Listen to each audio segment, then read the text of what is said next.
be smiling 'cause you'll know that you're in love. Tap water often contains harmful chemicals and additives. When you call for your free water test from Hiller, we'll show you exactly what's in your water and how to remove it. Enjoy cleaner, healthier water in your home. Visit happyhiller.com to schedule your free in-home appointment today. Call the Happy Face Truck today.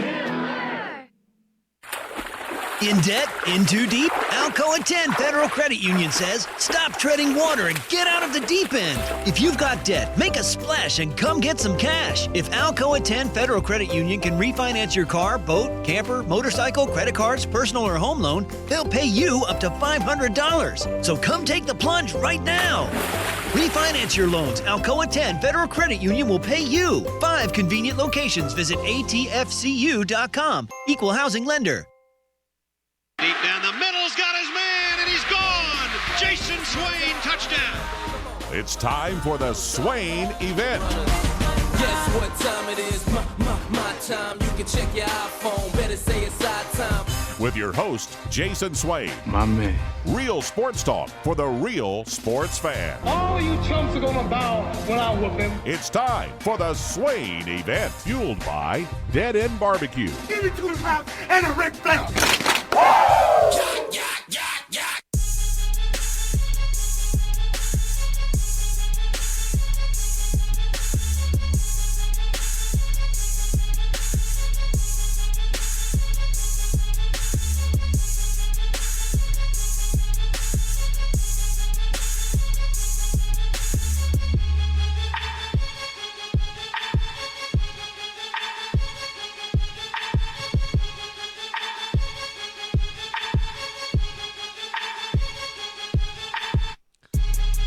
SwainEvent.com, fueled by Dead End Barbecue, top 100 barbecue restaurant.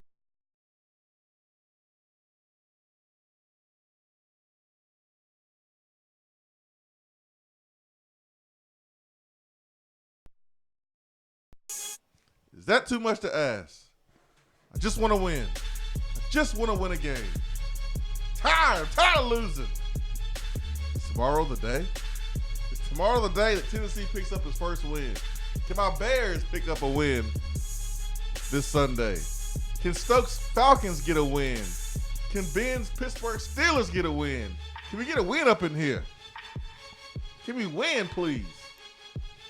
Stokes, good morning. Good morning, sir. Ben, good morning, sir. Good morning. And Brad, before you even say it, your Ravens win over the Dolphins does not count. Let me know when y'all play somebody legit. And it's not this week either. 1-0. Not bad for a quarterback. Good morning, family. Not bad for a running back. Not bad for a running back, Yeah, huh? yeah. Brad, you could have made those throws. Nah. There's a reason the I'm Dolphins accurate players, to about 35, 40 yards. the Dolphins' best players are asking to leave. You could have made those throws. Matt Sims could have made those throws. Stokes, it is Friday the 13th. Yes, it is. What's so special about today, Stokes? I know you're a big movie guy. I mean, did you stay up all night last night, pumped for today because it's Friday 13th? What's so special about today? No, I was pretty wiped last night when I went to bed, so I fell asleep quite easily. But I did wake up with a bit of anticipation and excitement. It is Friday the 13th. It's going to be a full moon tonight. Very excited about that. Friday the 13th just signifies, I don't know, it's one of those dates that really embodies horror films and scary movies and creepy and stuff like that. I really get into that kind of stuff, as most people know that's listened to me for a while. And tonight, some guys at work and I are going to go see It Chapter 2. And when we just decided on this thing, didn't know it was going to be a Friday the 13th, didn't know it was going to be a full moon, but all this is kind of coming together quite nicely. So you're going to watch It Chapter 2, which is a scary movie. Yeah. My question to you is, for what? Because it's awesome and we want to. You like being scared, Stokes? I don't. Yeah, it's an adrenaline rush, and I'd be lying if I said I didn't really get scared, because there are times when you watch those movies, you're like, it's kind of creepy. But the jump scares don't get me that much, because you can kind of figure out when they're coming. But it's the creep factor and the stuff that makes you think and everything. That's what gets me a little bit. And yeah, I enjoyed that bit of an adrenaline rush. Hashtag creep factor. Nope. Question. Country Swain has been rolling around in a big old truck this week because his car has been in the shop, and Country Swain gets his car back today. Are you at all worried about getting your car back on Friday the 13th? No. With a full moon? No, I'm not scared of that. I'm not scared of that. I don't need to watch It Chapter 2 to be scared. You know what I'm scared of? The Sugar Mocks rolling into I'm scared town. of the Florida Gators, man, for next week. That's what I'm scared of, all right? I don't need a scary movie to make me scared. I'm scared of next week. If we don't come out here and play better football tomorrow. That's what I'm scared of. So you're asleep. It's middle of the night. You're asleep. All of a sudden you jerk up out of your sleep. Pass rush. JG doesn't see the field. Yeah. Oh no. Felipe Franks looking like a Heisman against us. Oh my gosh. That's what I'm scared of. All right. I don't need It Chapter 2. I don't need Jason Voorhees and Freddy Krueger and Chucky and all them. I don't need all that to be scared. I'm scared of the Gators next week, all right? That's what I'm scared of, man. Mullen. Let's win a game. Tired of losing. Like Stokes said, you're scared of Dan Mullen. Yeah, I'm scared of Dan Mullen, and man. his moose knuckle. Yeah, I'm definitely scared of that. Get that back. Get back. Get that away from me. I'm scared, That's not man. safe for work. I am scared. I'm scared of the Florida Gators, man. Can we come out there? Can we go out there and play good football and win the game? I'm afraid of the Florida Gators. I'm scared of the Tennessee Chattanooga Mocs. Forget Florida. Sugar Mocks, baby. Let's get our first win first and then worry about Florida. You know how bad I feel right now?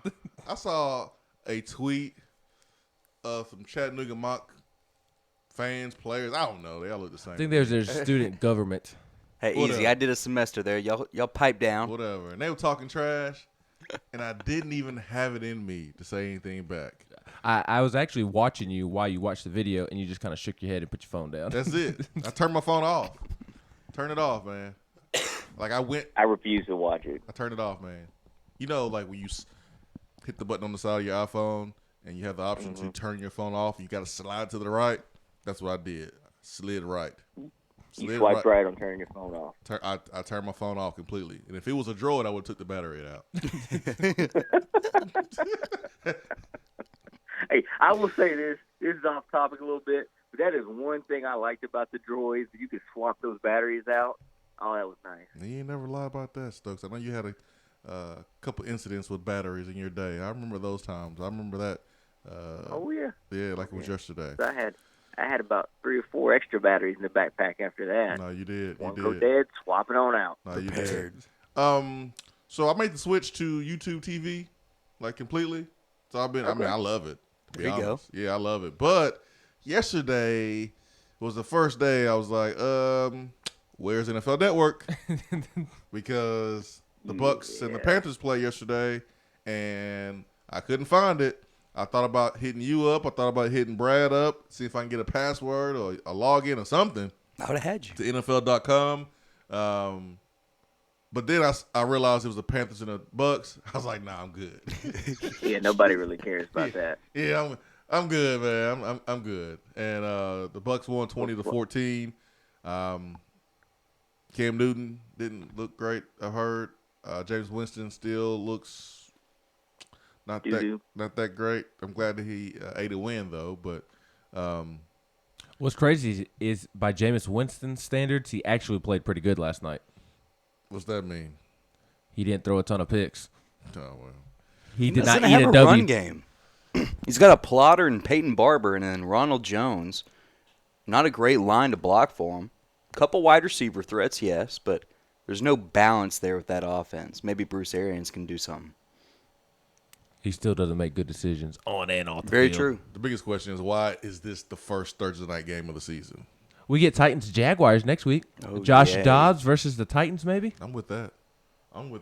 Is he going to beat out Gardner Minshew? I'm with that. Stokes. What's up? Who your Falcons losing to this weekend? The Eagles. Yeah. Sunday night football. Yeah. At least it's at home. I gotta bash my Falcons a little bit. One, they are the most frustrating team in the NFL. All that talent can't go up to Minnesota and score any points. Couldn't stop Kirk Cousins. Just embarrassing. So I popped on their website real quick to make sure I had the proper game for this week. And at the top in the header on their website, it's the Falcon emblem, the cool Falcon that makes the F. And it's that emblem, and it says versus all y'all.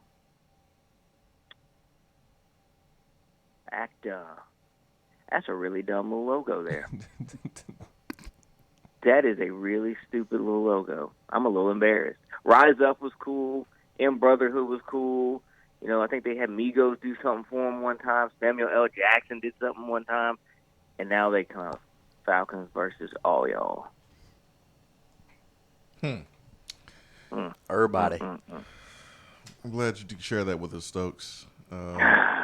I'm embarrassed for my franchise right now. We appreciate that. Stokes, question for you. What do you want to see change in a positive way? Like, what do you want to see from Tennessee tomorrow that maybe you did not see in the first two games?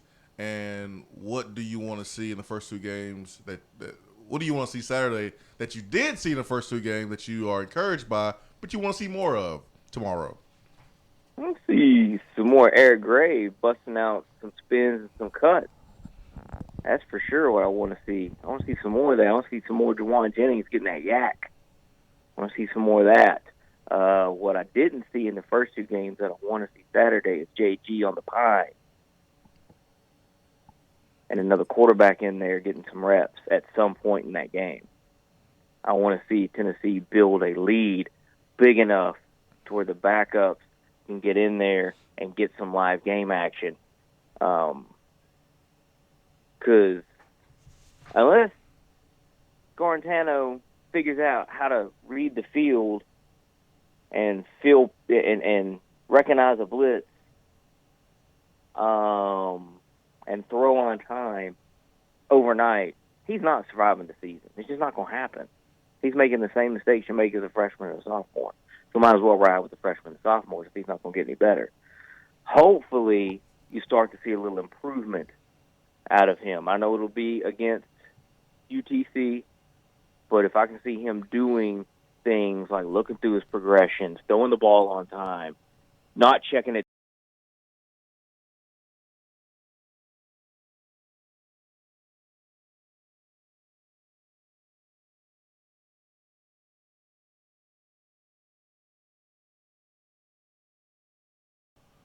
and defensively, I want to see them continue to be aggressive. Absolutely. I really enjoyed that last game. It worked in their favor until Avonte Taylor. And they weren't even really being aggressive. I think they brought 3 on that play when Avonte Taylor forgot where he was at, forgot that he was playing football. But, yeah, those are the things I want to see. We need to take a break, and when we come back, I want to get Ben's. I want to get Brad's. The question is, what do you want to see tomorrow that you didn't see in the first two games? And what do you want to see tomorrow that you did see in the first two games and you want to see more of? Ben, Brad, myself, we will answer that question after our first break here on the Swain event. It is Friday, the best day of the week. Hour 1 is brought to you by Hiller Plumbing, Heating, Cooling, and Electrical right here on the show, 850 AM, 100.9 FM, WKVL Sports Radio. Be right back.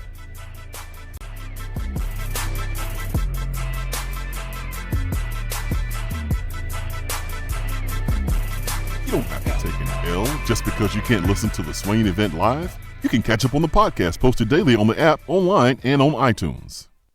Hey y'all, check it out. Top 100 barbecue restaurant Dead End Barbecue has a brand new happy hour special right now that you don't want to miss. Get $2 off of their fantastic barbecue queso appetizer from 2 to 4 p.m. That's queso loaded with your choice of pork, chicken, or brisket and served with Frito scoops. And for the rest of the month, check out their new Pig and Peaches salad for $11. This thing is loaded with salad mix, grape tomatoes, fire-roasted peaches, pickled red onions, pork belly burnt-ends, goat cheese, and topped with a delicious balsamic vinaigrette.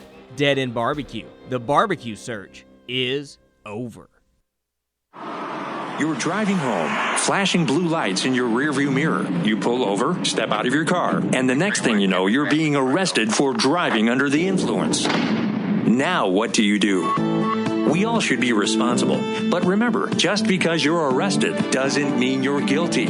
Call criminal defense and DUI attorney Marcos Garza at 865-540-8300. The investigative teams at the Garza Law Firm know the justice system inside and out. They utilize cutting-edge technologies and investigative methods to prepare your specific case. Before you plead guilty to any criminal charges, call criminal defense and DUI attorney Marcos Garza. Put his number in your phone right now, 865-540-8300, because you never know when you or a friend will need it. Don't say guilty. Say Garza. 865-540-8300. 865-540-8300 and GarzaLaw.com.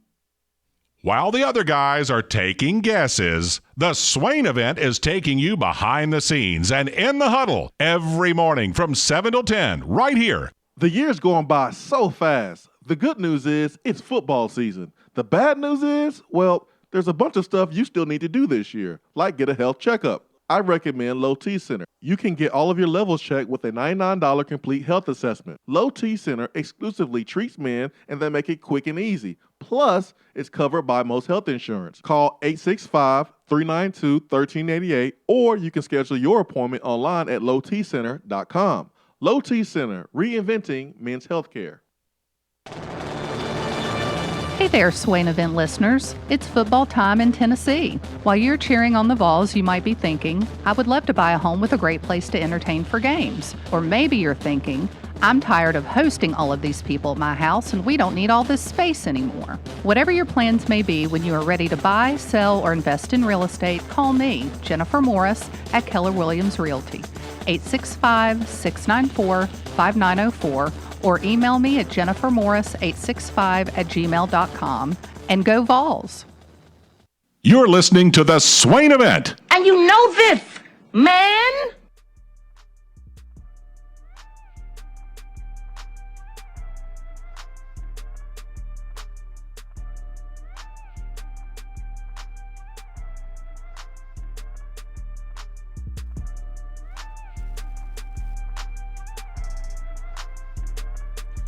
Swain Event, SwainEvent.com, fueled by Dead End Barbecue.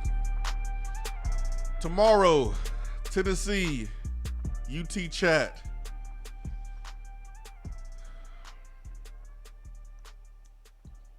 Chattanooga 1-1, Tennessee 0-2. Noon game. Man, can't you feel the excitement in the air? Yeah, baby. Chest bump. High five. Head butt. Funnel some beer. Come on, man. Get excited. Come on, man. Let's do the wave. We got no people in the studio do the wave. Do the We wave. did say no to the wave.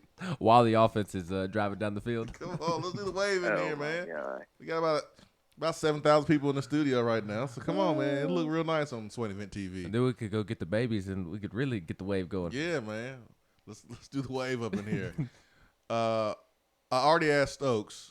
I'm going to ask you, Ben and Brad. Tomorrow, what do you want to see tomorrow that you did not see in the first two games? Also, what do you want to see tomorrow that you did see in the first two games and you want to see more of?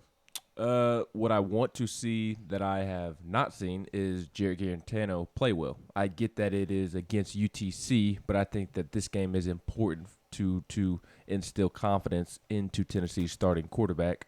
I know it's not a popular decision to continue to play JG amongst the fans right now, but unfortunately, Tennessee is also not in a position to where they have another quarterback that can play at the moment. They may later this season, but at the moment, JG gives Tennessee the best chance to win. That is something that Jeremy Pruitt said himself this week, saying that if you've been around the football program for the last 6 months, you understand that JG gives us the best opportunity to win right now. So I've kind of been going back and forth on Swain and I talked about this earlier this week, but I've been going back and forth on, do you let JG play until the end of the third quarter, maybe a series or two into the fourth quarter, to try to build his confidence back up, build the offense's confidence back up? Marquez Callaway admitted on Wednesday or Tuesday that he admitted that the offense's confidence is down right now. So I've been going back and forth on maybe letting JG play a lot longer than you typically would against an opponent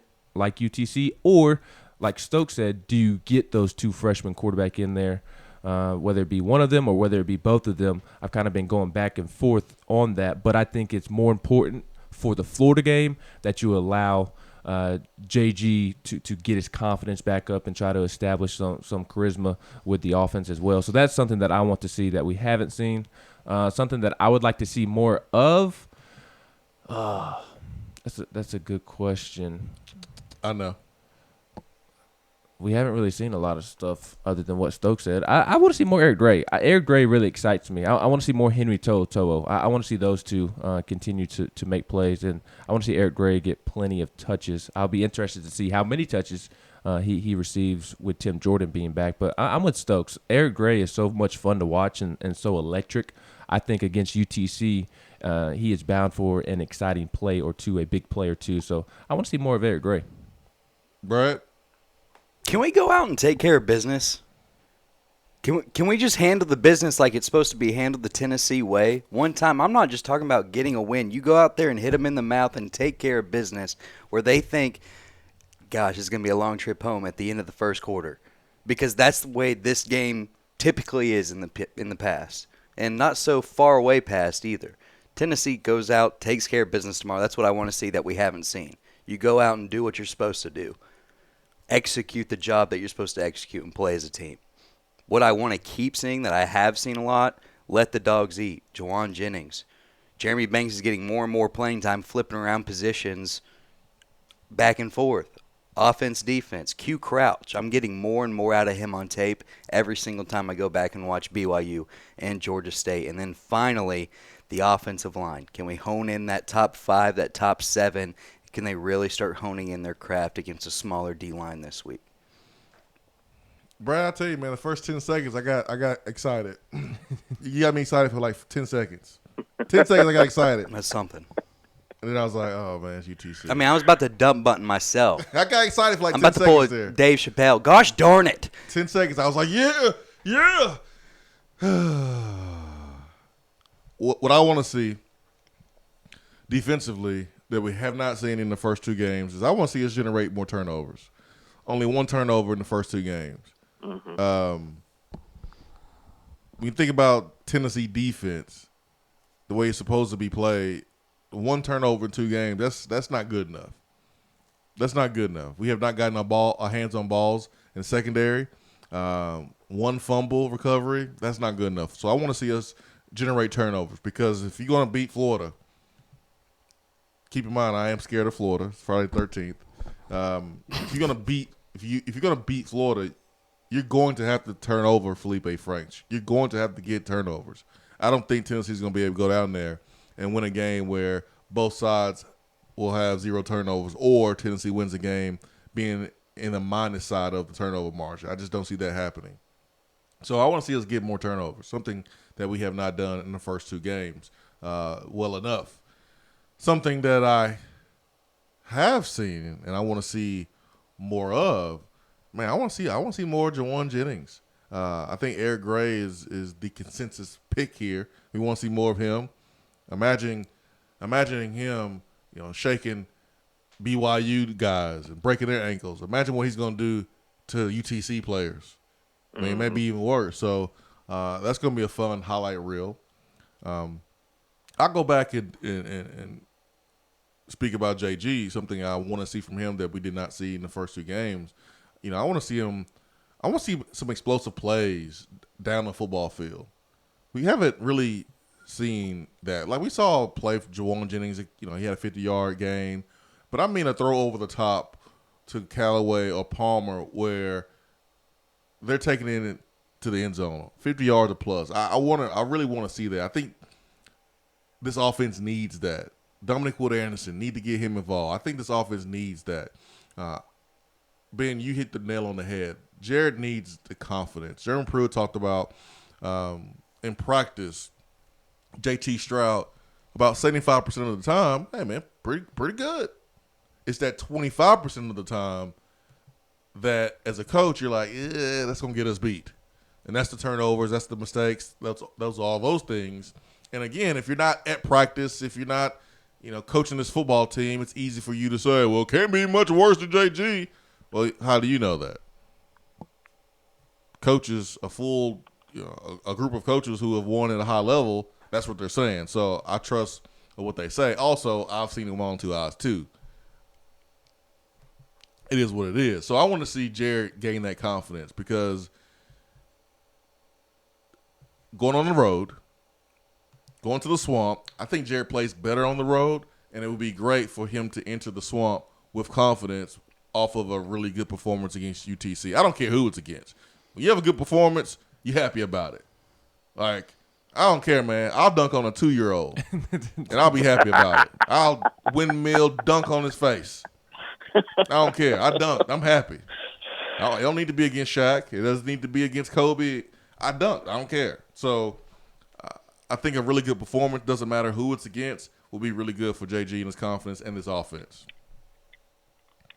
At this point, I think yes, but when have we ever in our past had a comparable opponent to UTC, and we're going to harp on that performance for our quarterback, for our team, to gain confidence moving forward? I know that's the situation we're currently in, but when have we ever found ourselves doing that? That's where we're currently at as a program. Yeah, man, it is what it is. My goodness. It is what it is. Confidence is confidence, and if you got to get it versus UTC, that's what you have to do. But rolling into a game with the Mocs is a confidence builder. That's what we are. You know what? Yep. At this point, take it where you can get it. We can't be too proud in this situation.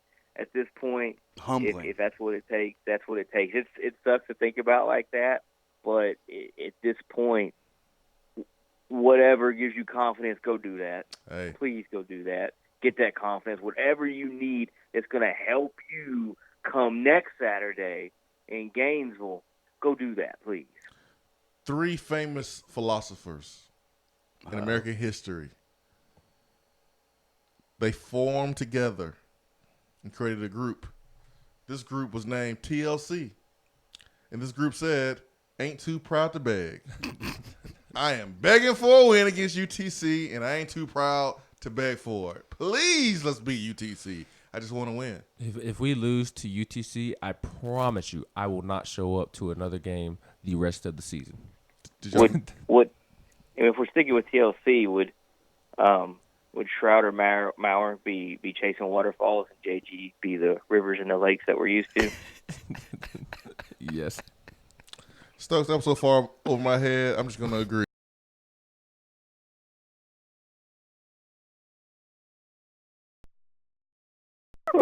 Yeah, man, I agree with you. Yep. Hey, TLC, man. Have you not heard about them in your history lesson? Great philosophers, yep. Speaking truth there. I don't care if he's UTC. Win that game, build some confidence. If you are a wide receiver, if you're a running back, and you go for 100 yards, don't tell me you're not going to be happy just because it's UTC. Because I know we played Memphis my senior year and I had 2 touchdowns. I was happy. I was happy. You were walking around like Mr. Big Chest after the game? I was happy. Give me a hot air balloon. Give me a hot air balloon. I get in there. I'm happy. Or 2 touchdowns against Vanderbilt. I was happy. Yeah. Doesn't matter the opponent. If you make plays, you should be happy. You should be confident. So if I can do this against UTC, surely I can go down to the Swamp and just dominate the same. So I'm not living in that pipe dream. I understand where you're coming from. That's and not what you're saying. No, but like that's the vibe I'm getting at times with some of these guys. Go out there, handle your business. With handling your business, maybe some confidence grows, and you take that to next week. But I'm not like harnessing, all right, I did this against the Mocs last week. Time to repeat, go down to the swamp, and lay the hammer down. Well, I mean, if you reversed it, I mean, if you said if Tennessee played Florida this week and was flawless against Florida and beat Florida, that doesn't guarantee that you're going to do it against UTC the next week. I mean, if we reverse the game. So, but that mentality makes a little bit more sense. Yeah, but, each performance is its own. I think it's kind of like, a shooter seeing the ball go through the hoop. Yeah. It doesn't matter who the opponent is, just seeing the ball go through the hoop. For Jared, just making a throw that is not too far, not off, the timing is off. Just making a really good throw and seeing the result of a really good throw, I think could really help Jared. I'm not going to sit here and say that what he does against UTC, we can just transfer to Florida because, no, you're not going to be able to do that because there's going to be better competition. There's obviously going to be a more difficult atmosphere to perform in because you're playing on the road. But I do think there's some value in just seeing yourself be successful throwing the football from the pocket. I think he can help a little bit. But I'm not going to sit here and say, oh, man, we scored 40 against UTC. That means we're going to do it against Florida. No. I wouldn't say that. 865-255-03, B Drive Waterproofing Hotline. We got to take a break. We got guy Seth Stokes on the B Drive Waterproofing Hotline with us. Eagles, Falcons this weekend. Ooh, it's a Sunday night game. Oh, yeah, it is. Goody, man. You're going to be scared all weekend. Play well at home, so I'm hoping that continues. They continue to play well at home, and they can upset the Eagles. I hope so, man. I hope so. Somebody on this show can get a win except for Brad. That would be nice. I know I'm not winning this weekend. We're about to go 2-0. You got a bye week? No, we got the Seahawks. Seahawks? Tighten up that flak jacket, Kyler. About to get hit, boy. Yeah, man. Maybe. Just enjoy the UTC win, hopefully. 865-255-03. Be right back.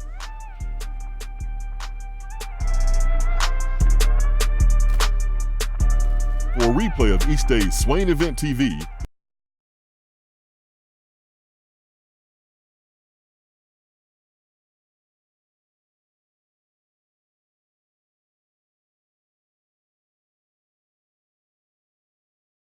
it takes to replace it?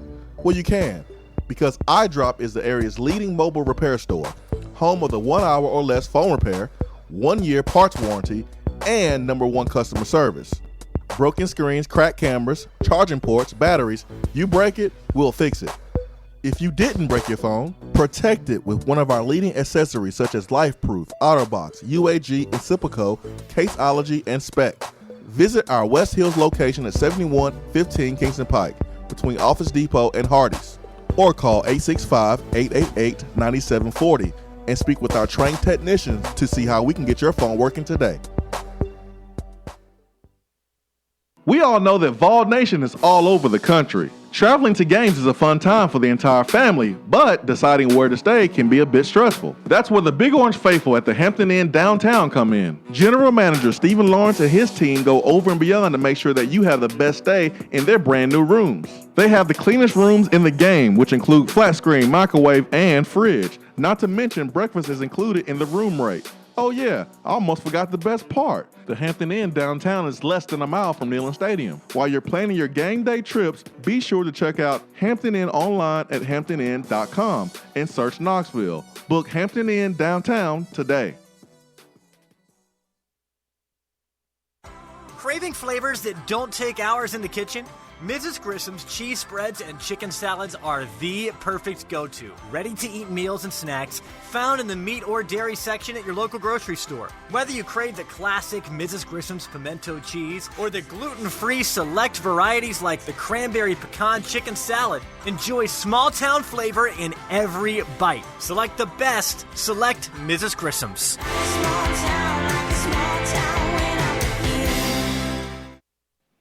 When I made the move to my own studio, I was worried about this. I was worried about that. I was worried about, hey, did I get this piece of equipment? Did I get that piece of equipment? Does that sound good? Does that not sound good? One thing I didn't have to worry about, that was office furniture, because Office Furniture Outfitters met my furniture needs. With a 50,000 square foot facility, they have East Tennessee's largest selection and are the best value for new and used office furniture. Located in Knoxville, it's easy to find everything you need for your new space, including desks, file cabinets, chairs, conference tables, and more. Office Furniture Outfitters is turnkey. They came to my place, we mapped everything out that was needed, they delivered, and get this, set everything up. To learn more about what Office Furniture Outfitters can do for you, log on to ofonox.com. That's ofonox.com. We're here with Dr. Michael Carlson of Tennessee Regenerative Sports Medicine to discuss stem cell treatment and PRP. If you have orthopedic injuries such as shoulder pain, knee pain, Achilles tendonitis, or tennis elbow, you should give them a call. That's right, Jason. We specialize in regenerative non-surgical orthopedics. So we treat damaged tendons, ligaments, and joints by using ultrasound-guided injections with stem cells or PRP. And this form of treatment actually stimulates the body's own reparative process and allows for healing of the damaged tissue. So, Doc, what makes your training different than others? Well, Jason, I've been practicing in Knoxville for 26 years, and I'm certified in interventional regenerative orthopedic medicine through the American Academy of Orthopedic Medicine. So unlike the big seminars that will advertise stem cells, fly someone in for a couple hours to talk about supposed stem cells that you order off of a shelf, then they'll depart, leaving the patient wondering who will be the person injecting me and what their level of training is. At Tennessee Regenerative Sports Medicine, I'm the one doing the procedure, and we're using your own bone marrow stem cells or PRP. So in other words, it comes from you and it goes back to you. So you know exactly what you're getting and know exactly the level of training involved. Tennessee Regenerative Sports Medicine, trsportsmedicine.com. East Tennessee's leader in PRP and stem cell therapy. You're listening to the Swain Event. And you know this, man.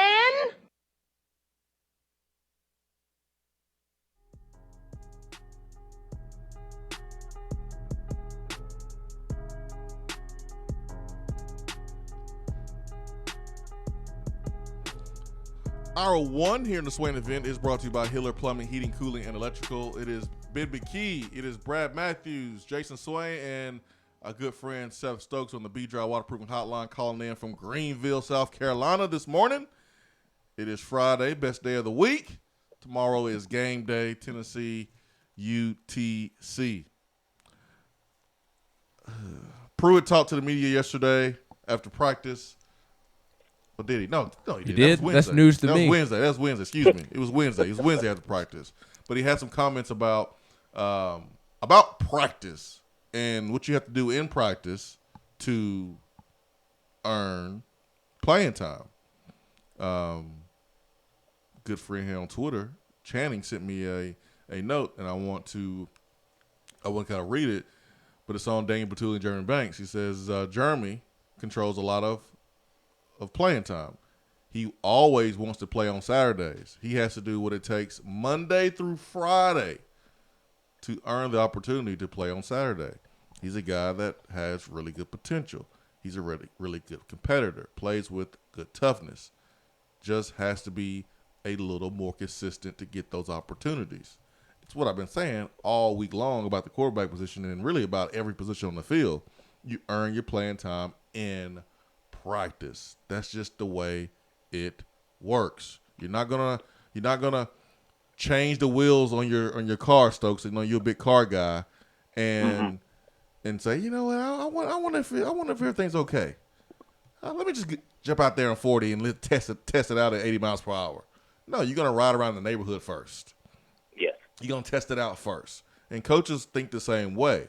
I'm not gonna trust you in the game unless I can trust you in practice. Lining up, doing the right things, being where you're supposed to be, playing with the right type of intensity, right type of effort. If you can't do it in practice, I know you can't do it in the game. And so you earn your playing time in practice, and that goes for every position on the football field. It's just the way it is, and that's the way it's going to be. I'm going to pull Nick Saban. That's the way it's going to be, so stop asking me. I don't even know why you asked me that. Stop asking me. Stokes, speaking of Jeremy Banks, would you rather see him at linebacker or would you rather see him move back to offense and play running back long term? Long term, I'd like to see him at linebacker, but I wouldn't mind seeing some short yardage stuff with him at running back because Tennessee doesn't really have that big body pick up a yard when no one else can type running back, and Banks could do that. But long term, I think his best spot is linebacker. Like Swain said, like Pruitt said, he's just got to learn how to practice, essentially learn how to do the right things Monday through Friday to make sure he can be at his absolute best on Saturday. I mean, he struggles to hold on to the football. He has a nose for contact and a very, very large aggressive streak on the football field. So I think he's best suited for defense. Do you think Banks could play both at the same time? At the same time? Well, seeing as how only one unit could be on the field at one time, no, I don't think he could play both at the same time. All right, Mr. Literate. Could he be a two-way player? Yeah, he could be a two-way player. Like I said, I would like to see him in the short yardage situation. But I think he would be successful there as long as he holds on to the football. You know, that's the biggest thing with him is he struggles with putting the football on the ground, or at least he did before he moved to defense, and that's the big issue with him. But yes, does he have the ability to be a two-way player? Situationally, yes. We bring up Jeremy Banks and the linebacker position, but what about Daniel Batuli? What do you do in this football game? If you're Pruitt, do you play him even though he has, he's coming back from the knee procedure, but he hasn't played a football game, and you want to get him as many reps as possible, but you do have Florida the next week, and you definitely need Florida. You definitely need him for Florida if you're going to have any chance of winning the game, because you got to get lined up correctly. Daniel Batuli gives you the best chance to do that. Do you play him as much as you can in UTC to get him ready to play against Florida, or do you hold him back because he is coming off a knee procedure? I think that if he's cleared to play, you put him out there till you feel and he feel like you stay in constant communication with him until you both feel that they are comfortable at game speed again, and then sit him. What if I told you he was walking with a heavy limp on Tuesday? That's just his cool daddy walk. Yeah. That's his cool. That's just his swag. That's his strut. The linebackers were working. That's swag, man. Getting off of cut blocks, and he hit the ground, and he was pretty slow. That's a great point, Ben, because what I was going to mention, yes, if he's healthy, you want to get him in there. You want to get him back comfortable with game speed. But game speed with this upcoming game against UTC and next week at Florida, I think is going to be very different. And you look on tape against UTC, their offensive linemen are doing a lot of cut blocking, a lot of diving at the second and third levels knees. Do you want to take that risk against the Mocs when maybe you just give him that extra week and let him realize full speed again against SEC play? Florida's going to do it dirty to him, just as bad, if not worse, than UTC would, and they're going to be coming a whole lot faster and be a whole lot bigger doing it. But he's a week healthier and a week stronger. Yeah, but he's not used to it. I would not play Daniel Batuli this week. You don't want anybody getting acclimated to the game again against Florida in Gainesville. You want to get them acclimated to the game, hitting someone else that doesn't look like them from a jersey standpoint against the UTC. I think with a typical player, yeah. Even if he's not 100% healthy, he can still get a little bit acclimated, and then you can sit him. That way you don't risk any further injury, and he's gotten reacclimated, and then you've got another week, and then Florida that following Saturday, and he should be better. But if he's not, if he's not healthy, like if he's not looking good in practice, don't play him. But if he's cleared and he's good to go, I say play him at least for a little while. Because you just don't want him. Because the thing is, if he screws something up against UTC, it's probably not biting you in the butt late in the game. If he screws something up early against Florida that puts Tennessee in a hole, just because he's still getting used to it again, that hurts you later in the game if Tennessee wants any chances of winning that game. Yeah, I treat Daniel Batuli like I would treat Trey Smith. I think Daniel Batuli has earned the right to not play because he needs another week. You can practice, but not play. and then go out there for your first game of the season against Florida. But if I'm a senior, if I'm Dane Batuli, it will be hard for the coaches to tell me, no, you're not playing this week. It would be hard to keep me off the football field because you only have a limited amount of opportunities to play at Neyland Stadium. Yeah, in front of 40,000 people this weekend. Yeah, but with Trey Smith, I mean, even against Georgia State, he came in there and was whiffing on blocks right and left. Yeah, but like he looked rough, and you want Batuli whiffing against Florida. I agree with what you're saying, but I do think there's a difference in the sense of at least Batuli did go through contact through most of fall camp before his injury, whereas Trey Smith didn't have any contact until game week against Georgia State. So I think that had more to do with Trey Smith whiffing on blocks more so than anything. Yeah, I mean, there's definitely something to that. Right. I'm not saying there isn't, but I don't know. Personally, I would want to get him some reps against UTC. Yeah, if he's good to go. After seeing that's the caveat. Yeah, I'm with you. After seeing Derek Ansley and Jeremy Pruitt having to help Jeremy Banks and Shannon Reed get lined up correctly in warm-ups before the BYU game, I'm just wanting to do everything possible to make sure Daniel Batuli is 100% ready to go against Florida. You know how embarrassing that is? Get that. That's terrible. Do you know how embarrassing that is? They were having to. They were pulling them by the shoulder pads and having to like push them where to get lined up in warm-ups. That's something that you see at Tarleton Park. Coaches grabbing player shoulder pads to go line them up. And Tarleton Park is a youth league park. Yep. Off Southern Avenue. A lot of blood, sweat, and tears were laid there. That's what you see at that type of park. My goodness. With Banks, I can understand it a little bit more because he just got back over to defense, and it's a little new. Like, I get them having to still help him with some things because, one, he doesn't do what he's supposed to 99%, 100% of the time off the football field. As far as looking at the film, getting that extra mental reps in, things of that nature. But anybody else, I mean, you came in playing defense. Like, you've been here. It's all you've done. Why are you struggling to line up? That makes no sense. I mean, I've heard that the defensive scheme has been simplified as much as it can be. So, but at that point, goodness gracious, what do you got to start doing in meetings? Drawing it with a crayon on the board. Right. I mean, which color y'all like best? You can't just go out there and go, okay, run a basic 3-4 and don't, like, you have to do other stuff than running just your base run-of-the-mill defense the whole game. Like, you can't just do that. If these dudes can't line up with even the smallest of wrinkles in the defense, that's just weird to me. I haven't seen that before on defense.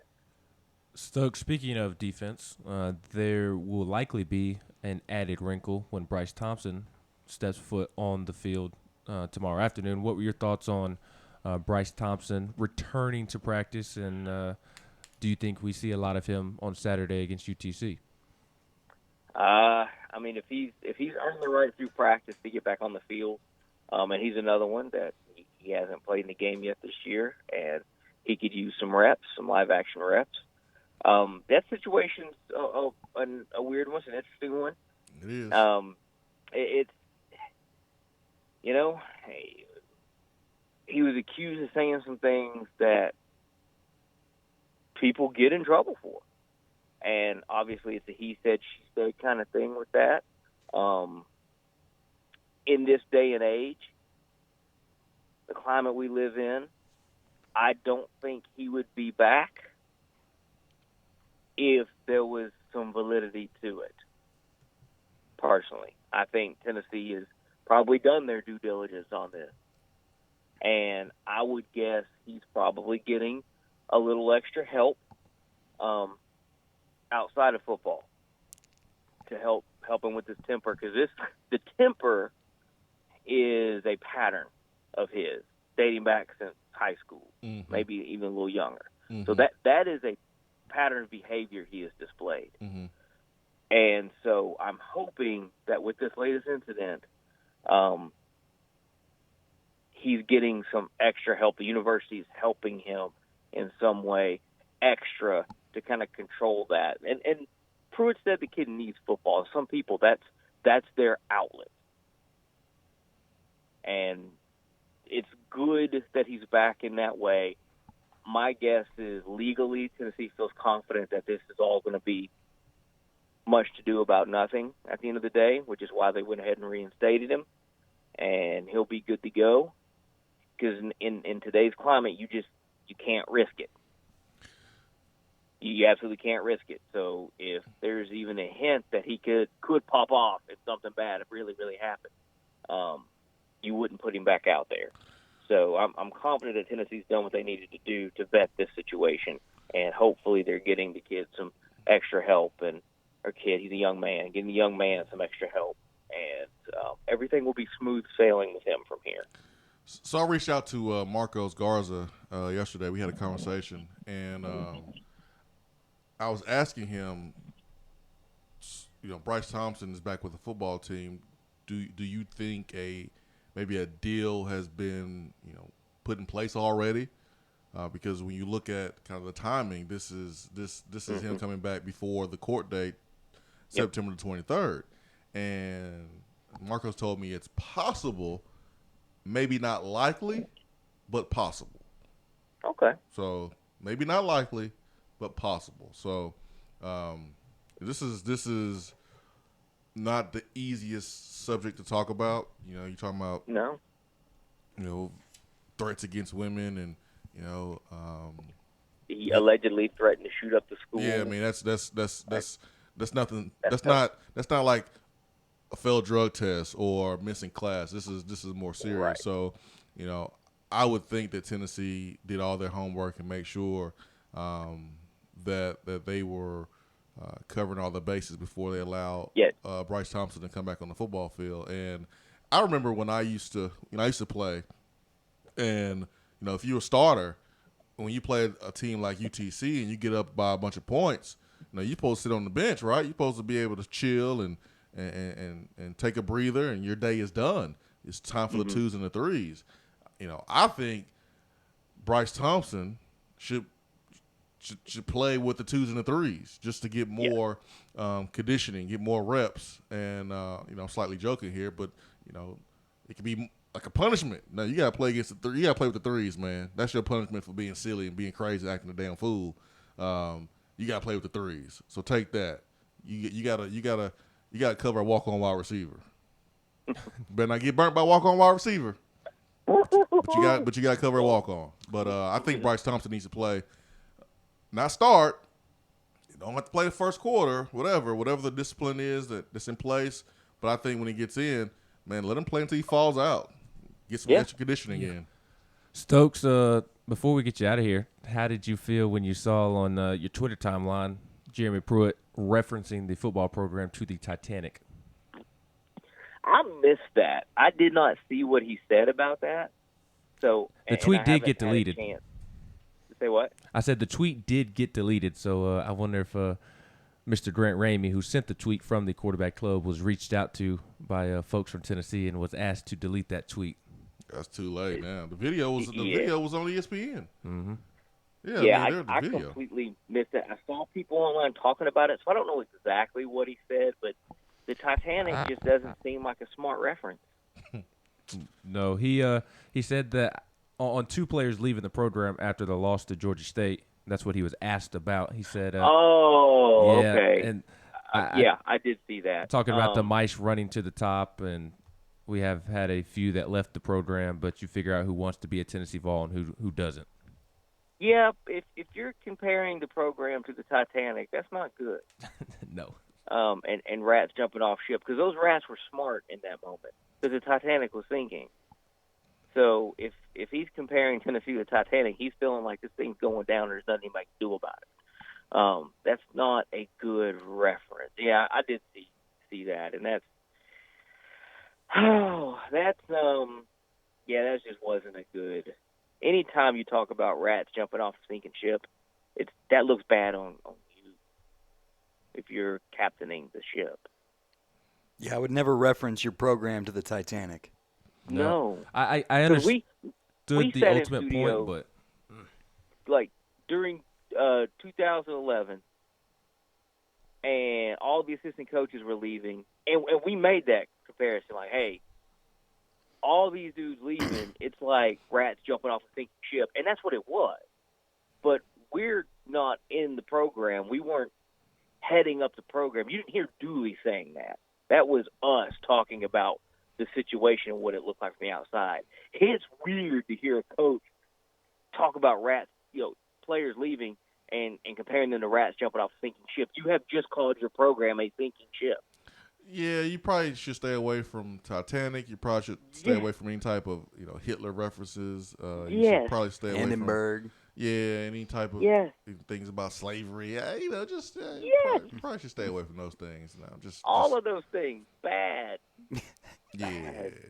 But I understand in more than one way. Like, I get what he was trying to say. He just said the execution was not. I mean, it was just not planned out. The man didn't know what asparagus was. Like, he fails sometimes at putting the proper words out there, and that's okay. It's kind of like when you jump off the diving board. Like, you have this plan of doing a backflip and landing perfectly in the water, but then you jump off the diving board, and somehow, some way in the air, your body has contorted in a way to where you are hitting the water belly first. Hey, you're flopping. Like, you had this good plan on the way up, and maybe even on the diving board, but when you jumped off, something happened, and you went belly first, and your stomach hurts for a very, very long time. You have a big old red mark on your stomach. So somewhere along the line for Pruitt, like, it just didn't come out right. That's all. Exactly, and it's like, it's one of those things where this is all kind of new to him as far as being the head and the face of a program and having to be out there talking a lot to the public and to the media. And just like the new guys on campus getting coached up, like, there's people within the athletic department coaching him up on this stuff, and he's learning. He's getting better, but he's still got a little ways to go. Yeah. Stokes, I'm hoping that your Falcons need a win this weekend, man. Me too, man. I really, really, really, really hope so, brother. We need it. We need it desperately. And got to get my plug in real quick. Be sure to check out Stoking the Fire, dropping at 10 o'clock on the Swain Event platform, Swain Event Media. You can catch all that there. Got Edward Ashoff from ESPN on the show this week, and real fun conversation. Did little Jesse make an appearance? No. Dang. Little Jesse got to be in college by now, right? Little Jesse doesn't exist. Little Jesse filling out those FAFSA forms for some Pell Grants. Good luck. Good talking to you again, Stokes. We sounded important, man. We sounded big time. Stokes said Swain Event Media. That's wow. right. Thanks, Stokes. Appreciate it, man. Yeah, brother. Now I really do hope the Falcons win. Not just saying that because it sounded good on radio. Oh, man. Hour 1 in the books. Hour 2 is around the corner. Swain Event, fueled by Daddy and Barbecue. Hour 1 is brought to you by Hiller Plumbing, Heating, Cooling, and Electrical. Home of transparency pricing, where you know the cost of the part and the total job up front before you commit to any repairs. Ben McKee, Brad Matthews, Jason Swain. Hour 2 coming up next.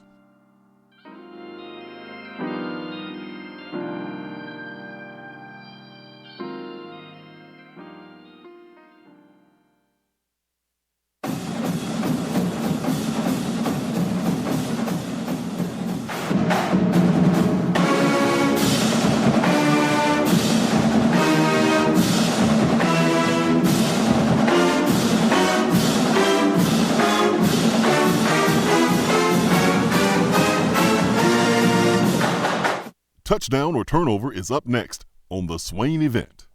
You're driving home, flashing blue lights in your rearview mirror. The next thing you know, you're being arrested for DUI. Be responsible, but remember, just because you're arrested doesn't mean you're guilty. Call DUI and criminal defense attorney Marcos Garza. Put this number in your phone right now, 865-540-8300, because you never know when you or a friend will need it. Don't say guilty, say Garza. 865-540-8300 and GarzaLaw.com. When I made the move to my own studio, I was worried about this. I was worried about that. I was worried about, hey, did I get this piece of equipment? Did I get that piece of equipment? Does that sound good? Does that not sound good?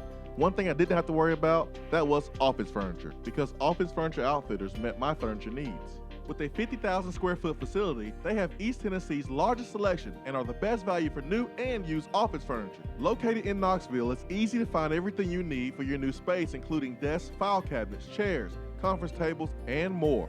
Office Furniture Outfitters is turnkey. They came to my place, we mapped everything out that was needed, they delivered, and get this, set everything up. To learn more about what Office Furniture Outfitters can do for you, log on to ofonox.com. That's ofonox.com. In debt? In too deep? Alcoa 10 Federal Credit Union says, stop treading water and get out of the deep end. If you've got debt, make a splash and come get some cash. If Alcoa 10 Federal Credit Union can refinance your car, boat, camper, motorcycle, credit cards, personal or home loan, they'll pay you up to $500. So come take the plunge right now. Refinance your loans. Alcoa 10 Federal Credit Union will pay you. 5 convenient locations. Visit atfcu.com. Equal housing lender.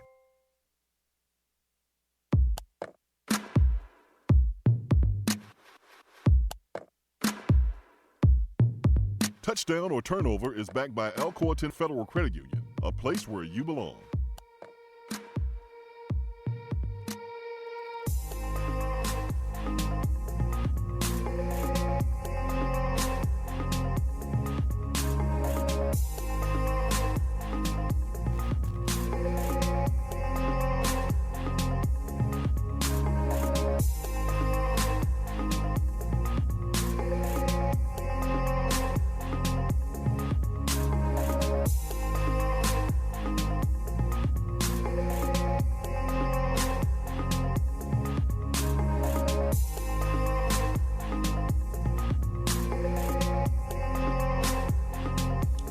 Touchdown turnover back by Alcoa 10 Federal Credit Union to start hour 2 here on the Swain event. Brad Matthews, Ben McKee, Jason Swain here with you. Thank you for joining us this morning on a Friday. It is Friday the 13th, whatever that means. The last Friday the 13th that I had a lot going on, it did not end well for me. What happened? My then at the time fiance was rear-ended. Car got totaled. Oh yeah, that's when I had to come and get y'all. Yeah, I did get a nice new car out of it. Nick Saban hooked me up. I know you did get a charge out of that. So That's technically, nice. your wife, fiance, or girlfriend at the time, she took one for the team.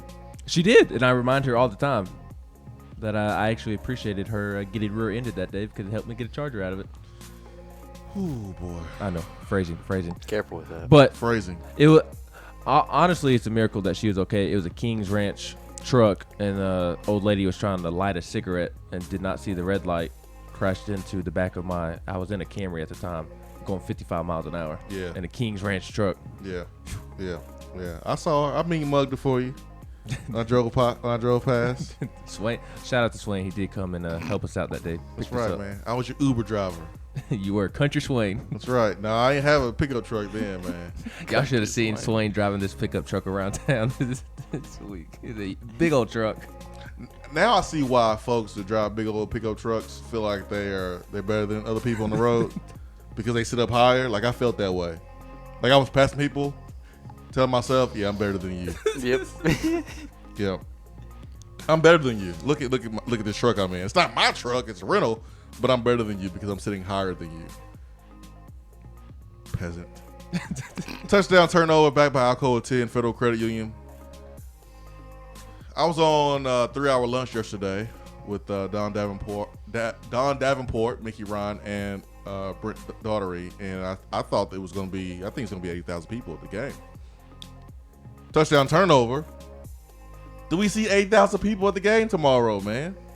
80,000 people. Do we see 80,000 people at the game tomorrow? I was wrong last week. I was right. Yeah, I didn't think we'd get to that 85 number, 85 number, and we did. Got, what, 90? Vol Nation came out in 92 waves. Like to say that my wife and I were part of that as well. It was good to see. Did you get a beer? Oh, yeah. Oh, yeah. Waited in line for a quarter and a half for it. How expensive was it? This is funny. Real quick, we both got a burger fry combo, shared one of those large souvenir cups, right? That together was $23. A beer for each, my wife and myself, was $24. Nope. So what's that? 50? Oh yeah, $50 there for just the meal. Nope. But this week, guys, 80,000.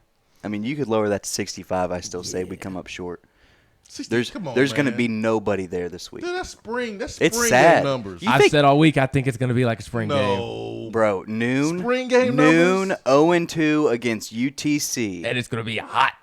Think about the people who do not get a chance to go to games. Great opportunity for them. But do they want to go and sit in what has been the hottest week in Knoxville on record since the Great Depression? Noon to an 0-2 team, watching them play UTC? I'm sorry, it's not like I'm hating on Vol Nation or saying that they're quitting on the team or that they should quit on the team. I don't think it's a very appealing game to go to. It has been hotter than two rats dancing in a wool sock. And I said dancing. That word can be changed out anytime you want to. But staying alive. Yeah, it's been hot. It's been hot. Yes, it's been hot. You don't think we'll get to 80,000, 85,000? Absolutely not. I think that they will announce like 82, 85,000. I think they will announce well over that number, but I think it'll be more like 75,000 in the stands. Do you think they will announce over 80? Yes. Because it'll be a very bad look if they don't. I mean, this is a really good time for, people like me that have kids and, 3 kids and 2 young ones that if we're playing Florida or playing an SEC game and there's going to be a big crowd, it's just a headache to try to keep up with them and tailgate stuff like that. This will be a good game for me. And I asked the wifey yesterday. I was like, "Hey, you want to go to the game?" She checked the weather and was like, "Nah, I'm good." She was like, "It's gonna be too hot. I just got my hair done." Yeah. Do it is I don't know if you know Swain or Brad. Somebody can comment on the text box. Is Basilio doing his usual deal since he plays teams like UTC in September, where they're rounding up a bunch of tickets and giving them to kids who don't normally get to go? I'm not sure, man. Maybe Basilio feels like that's gonna make the kids even more upset. Maybe we're gonna lose another generation if we send them. We'll give them tickets to watch the product, but I don't know, man. I have to check with Tony. But you do make a good point. I would text him, but I don't know if he's awake. I'll text him either way to wake him up. This is a good week, like you said, to take the kids, especially if you have younger ones like you do. But it's like Brad said, it's gonna be so hot. It's a noon game. The team's 0-2. It's UTC. Even aside from that's just how I see it. Yeah, I mean, no, you're not lying. Maybe I've been saying spring game all week, but I think I'm being a little dramatic when I say that. I don't literally think that there will be 60 to 65,000 in the stands. There maybe by halftime, definitely, but I think it'll be like 75,000-ish. But they'll announce over 80, 85,000. Volstorm says he's doing it for UAB, he thinks. And then Chip Payne says he's doing it for UAB. Doing what, the kids? Yeah. The tickets. Oh, Tony's doing it for the UAB game. Yeah, getting the tickets for the kids. So Chico says he's doing this 5th quarter, and Tony does the show after the game. And that's the thing about the Tony show after the game. Sometimes it lasts like 3 hours, 4 hours, 5 hours. This game is going to be over at 3:30, hopefully. Hopefully it'll be over by 1:30. How long is Tony going to do the show after the game with the noon game? I don't know. But, yeah, Volstorm said that they're getting tickets for the kids' UAB game. Vol Hawk on the text box says, "Hey, Ben, go Hawks. Your Steelers are about to start 0-2. Also, my 2-year-old was walking around the house singing Rocky Top last night and said, 'Good old Rocky Top. Down in the basement, too.' Wait a minute, that's not part of the song." Shaking my head, I didn't even correct him. I just put my face in my hands. I went to go pick up my daughter from school the other day, and I saw a kid decked out in the Alabama suit. I mean, he had the shirt, he had shorts. Do you want to share what you saw at practice last week? If it's what I heard, I think you should. Dude. I'm from Alabama, so probably this makes it worse. But I was on campus, and I did see a vehicle parked near the baseball field in the complex, and it did have an Alabama, like the University of Alabama license plate on it. And Ben was like, maybe it's just a tag around it. Maybe it's just a border. I was like, nah, dude, this the real license plate. And I took a picture of it and showed him. He's like, oh, yeah. And, like, I get mad at stuff like that. Like, it's not a game. I really do get upset when I see stuff like that. But, yeah, I don't know whose it is. I'm not going to, You think that's the only thing Alabama in or around that complex? It better be. Please. Oh, man, we've been Alabama North for years, dating back to when Dave Hart took over. So, I mean, I understand you look at Alabama and how successful they have been, and you want to try to take some of that success. I mean, it's no different than the NFL hiring Josh McDaniels and other guys, Bill O'Brien, people who have been under the Bill Belichick umbrella. Matt Patricia. Yeah, Matt Patricia. Goodness gracious. Triple O's, boy. I mean, you understand that. You get it. So, I mean, I'm not going to sit here and say, oh, don't get anybody from Alabama. I mean, obviously they're doing something right. So I kind of get it. But, man, we haven't really done a good job of stealing the recipe. Like, Bama got the recipe. We have been trying, since Dave Hart's been AD. I mean, Dave Hart fired. It's been too damn long. I mean, Dave Hart fired Dooley. That was in 2012. I mean, Dave Hart. Too long. I mean, so we've been trying to get the recipe for a long time. It's like what's the dude? What's the bad guy on SpongeBob that tried to steal the Krabby Patty recipe? Plankton. It's like Plankton. Plankton trying to steal the Krabby Patty recipe. Plankton. Yeah, that's exactly what it's like. We're trying to steal the recipe. We're Plankton. We can't get it. You can't get the recipe from Alabama, man. Oh my word. Sorry, dude. You gotta laugh to keep from crying. Yes, Volhawk. My Steelers are probably going to start 0-2. I have zero faith in either of my football teams right now.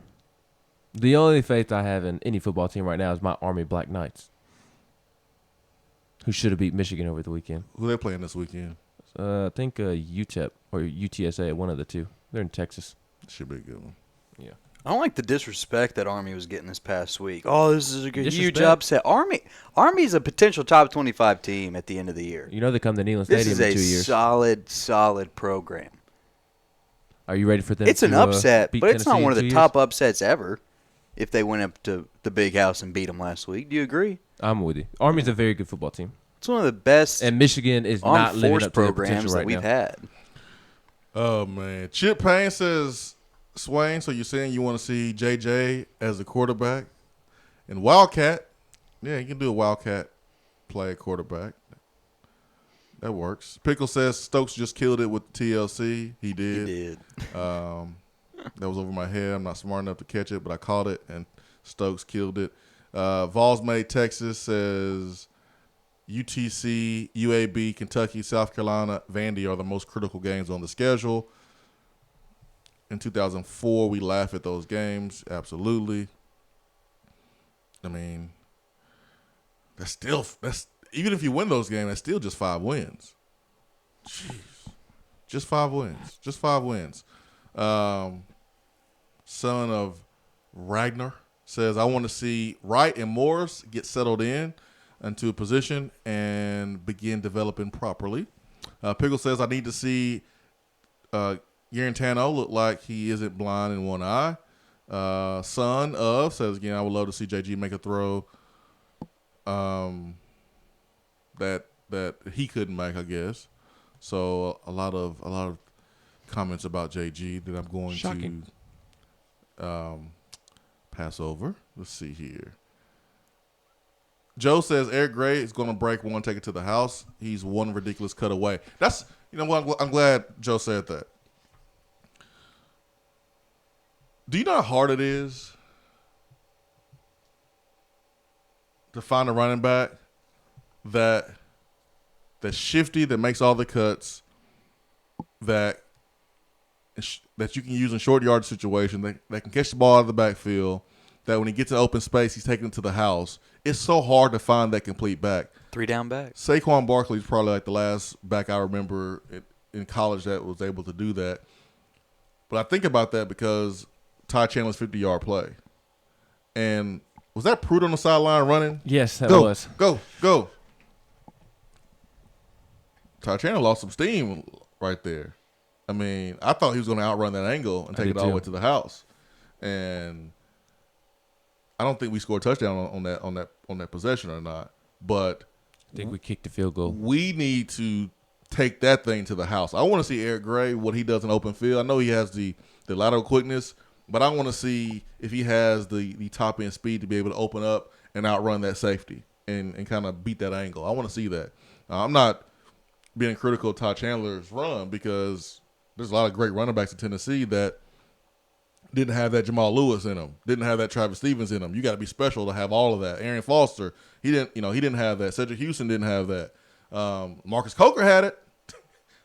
Coker had it. That boy was moving, but it's just so hard to find guys that can do it all and just take it all the way to the house. That's just guys like that are special, and they take so much pressure off your team because now you gotta figure out how to score in the red zone and not settle for a field goal, which Tennessee did. Special players, man, they make it easy on everybody. Special plays make it easy on everyone. So I thought that was an interesting note.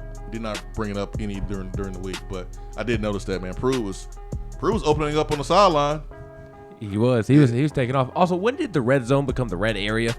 When did all coaches start referring to the red zone as the red area? When it sounds as good as Jeremy Pruitt does, or has it coming out of his mouth, everybody just picks up on it. The red area. I mean, literally, I've seen almost that like at the George NFL Bush level. talking to us about football, man. Talking about red area. I don't know, man. If they fool you once, that's on them. If they fool you 2 times, well, you can't let them fool you again. There is a Tennessee fan out there saying, of course Jeremy Pruitt calls it the red area. He's from Alabama. Oh, gosh. As much as I hate Alabama, I'm not going there on Pruitt every single time that he does something that you don't like or the team does something that you don't like. I don't even go there, and I hate Alabama. I got a reason to hate Alabama more than a lot of folks. Like, I despise those guys. 865-250-503. Swain Event, Hour 2, brought to you by Alumni Hall, alumnihall.com.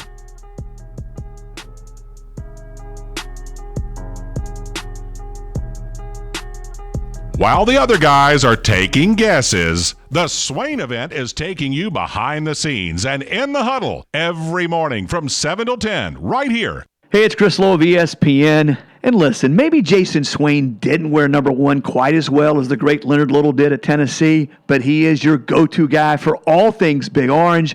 Join us weekly on the Swain Event, brought to you by Tennessee Regenerative Sports Medicine and trsportsmedicine.com.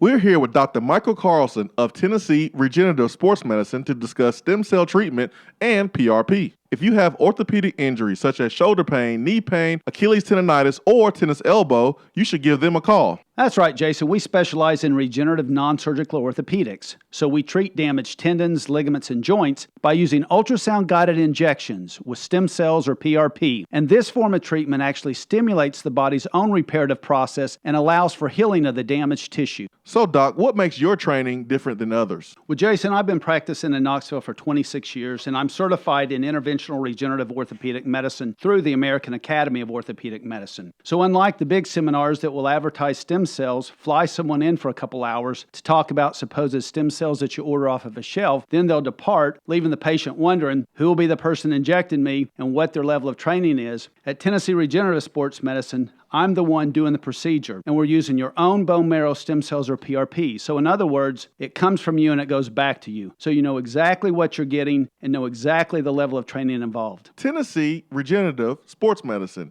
trsportsmedicine.com. East Tennessee's leader in PRP and stem cell therapy. Hey y'all, check it out. Top 100 barbecue restaurant Dead End Barbecue has a brand new happy hour special right now that you don't want to miss. Get $2 off of their fantastic barbecue queso appetizer from 2 to 4 p.m. That's queso loaded with your choice of pork, chicken, or brisket and served with Frito scoops. And for the rest of the month, check out their new Pig and Peaches salad for $11. This thing is loaded with salad mix, grape tomatoes, fire-roasted peaches, pickled red onions, pork belly burnt-ends, goat cheese, and topped with a delicious balsamic vinaigrette. Dead End Barbecue. The barbecue surge is over.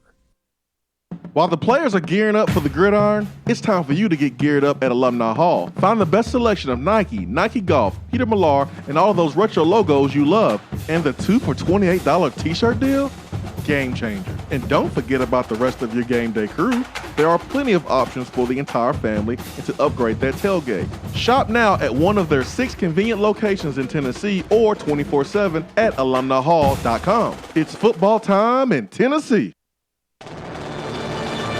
Hey there, Swain event listeners. It's football time in Tennessee. While you're cheering on the Vols, you might be thinking, I would love to buy a home with a great place to entertain for games. Or maybe you're thinking, I'm tired of hosting all of these people at my house and we don't need all this space anymore. Whatever your plans may be, when you are ready to buy, sell, or invest in real estate, call me, Jennifer Morris, at Keller Williams Realty, 865-694-5904, or email me at jennifermorris865@gmail.com, and go Vols. If you aren't following the Swain event on Twitter, then are you even on Twitter? Hit that follow button. It's the right thing to do.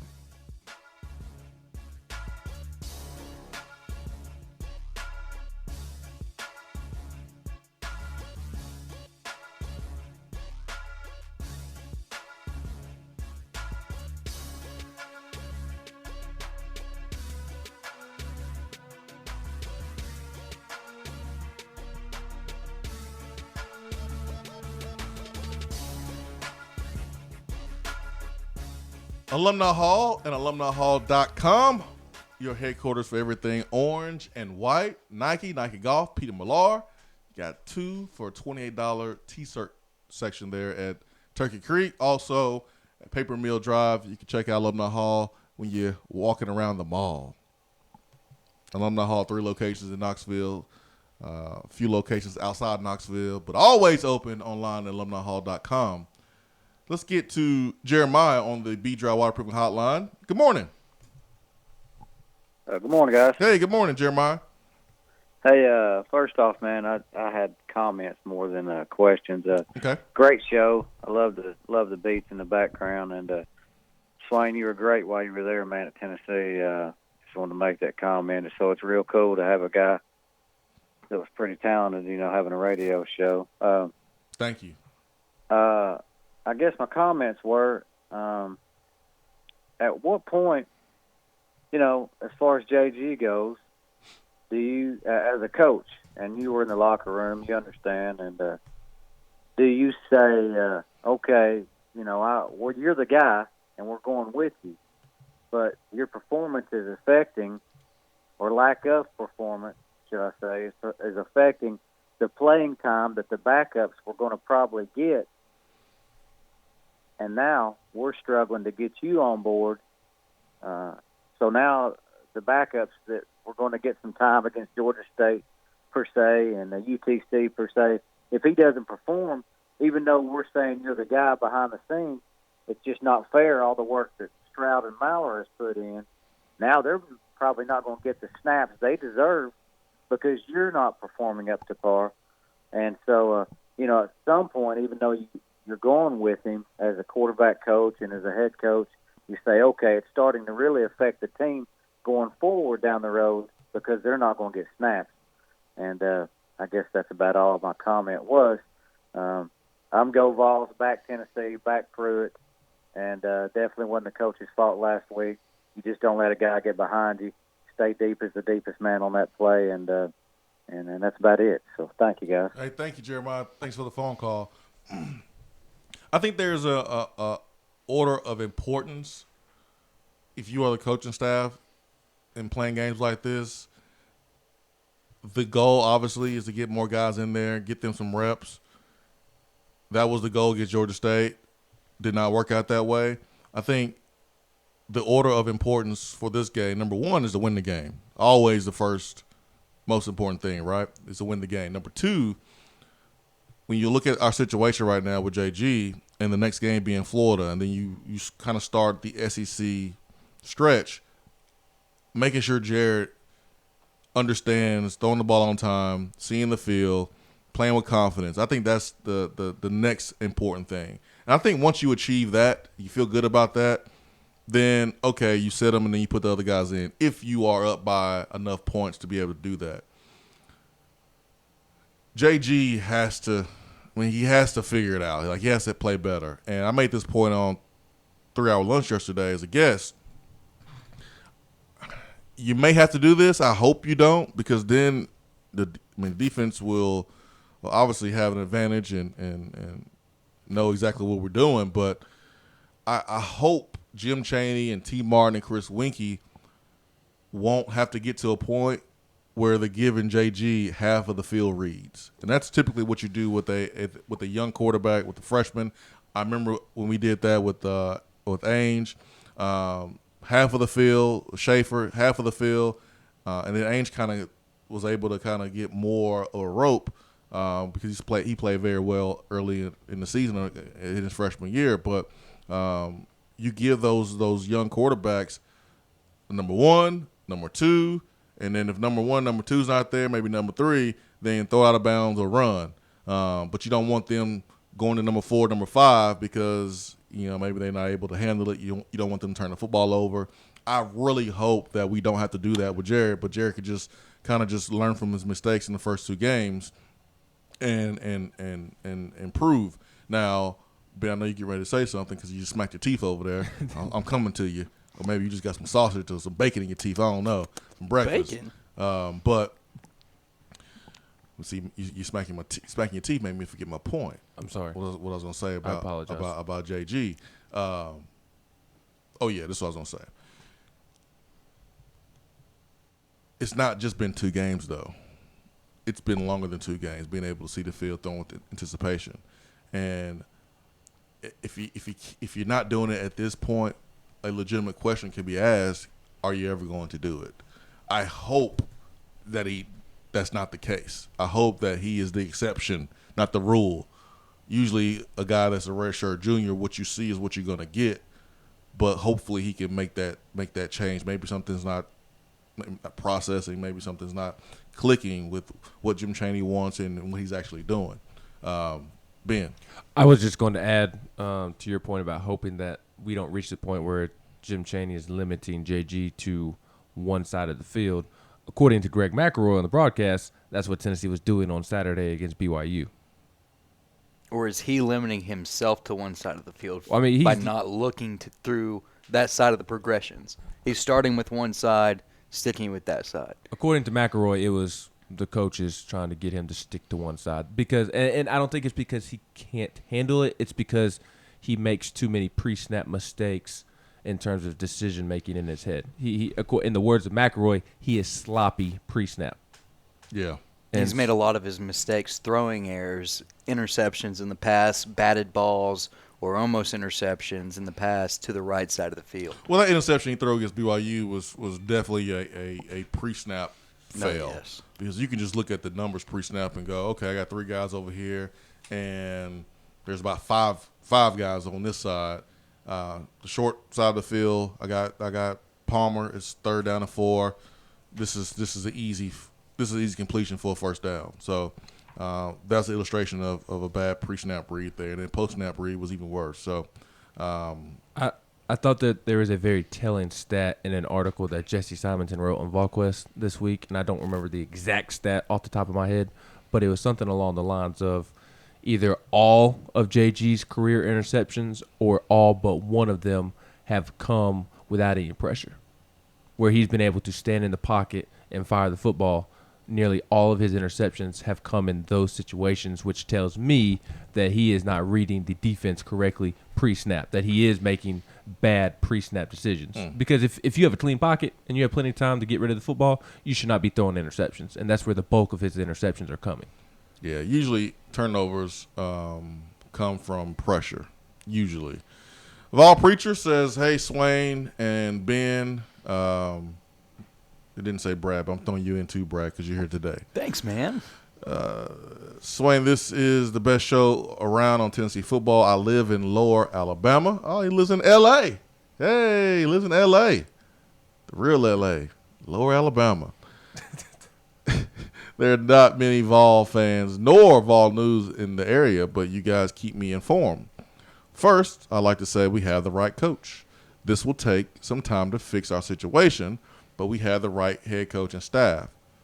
We don't want to make the mistake Michigan State when they could have tried to retain Saban but let him get away. I don't know what happened when they were Michigan State. I know they didn't fire him, but he did leave to go to LSU, but I don't know what happened. So I bet they hate it now. This is like labor pains, and it might get painful, but we will forget about the pain when we see the delivered baby. Next, on Bryce, I'm glad he can come back, and we have to look no further than Jawan to see some players mess up but can be helped to change. He's had issues, but after he had to go through the plan Pruitt had, he seems to be better for it. Hopefully this will help Bryce too. Lastly, if Ben was a 1920s gangster, his name would be Sneezy McKee. They would. Thanks, guys. Sneezy McKee. I haven't sneezed a lot the last 2 weeks. No, you haven't, man. You've sneezed more than I have on the show. Yeah, 2 days ago I was sneezing like crazy. It was on your birthday, man. Sneezy I think you McKee. gave me something on your birthday. That's a great nickname, though. Sneezy McKee. Yeah, that is good. That is good. Let's see what else here is on the text box. Here's a good question for you from Joval. Does JG perform in practice like he does in games? If so, how bad are the backups for them not to be considered for playing time?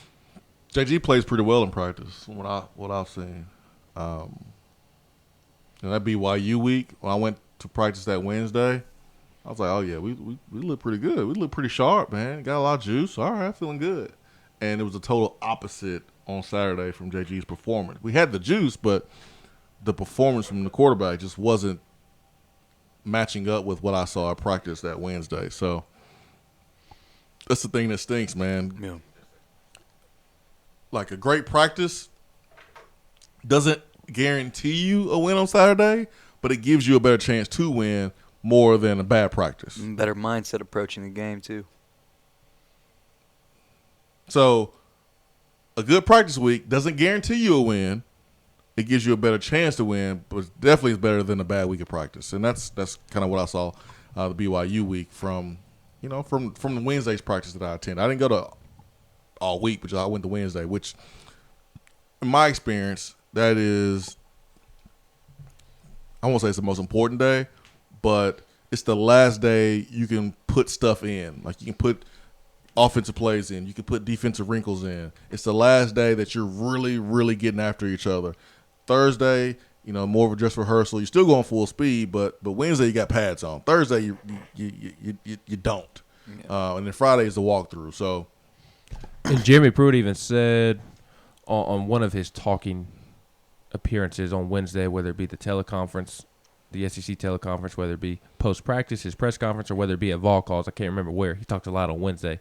But he said that they've adjusted practice on Thursdays to where they can get Trey Smith more involved, which tells me if they're trying to get Trey Smith more involved without sending him through contact drills, they're probably doing more of a walkthrough on Thursdays. Anyways, and to Joval's question about if so, in terms of JG practicing like he does in games, how bad are the backups? I don't think the backups are bad. It's just they're freshmen.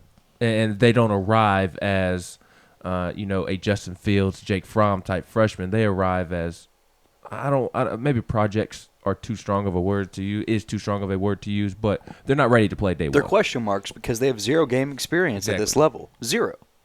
Well, why don't they have zero game experience? Because they couldn't take care of business against Georgia State. Yeah, I mean that's one way to look at it too. And I also agree with what Austin Price said earlier this week. Maybe instead of, I think it was Austin Price, maybe it's Wes. But instead of playing Keller Chris some last year, maybe you put JT Shrout in the game and get him some experience. Yeah, I think that was AP.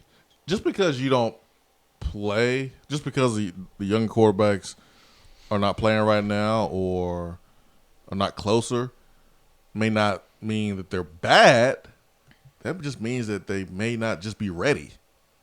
And think about how volatile this fan base is right now. You get them in maybe when the situation doesn't necessarily call for an inexperienced backup.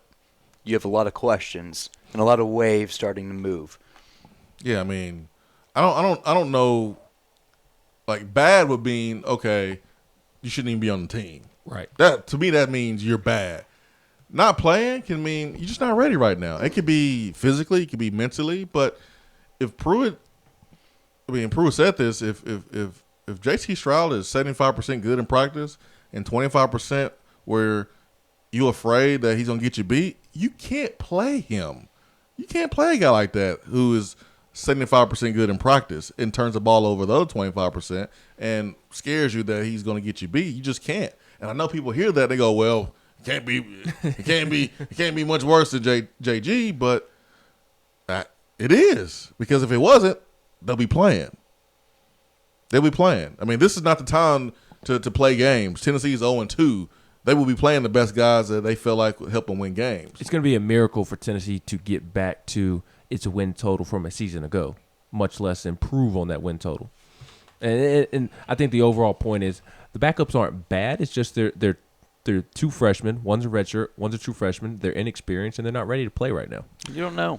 We just don't know. Kyle makes this point on the text box, and I had made it during fall camp a couple times after coming back after watching scrimmage on a Saturday or a Sunday. Kyle says if JG plays well in practice, does that say more about our defense as well? That scares me even more with the SEC schedule around the corner. Remember, I would come back on a Monday and go, man, I don't know what this means, but offense had a good day.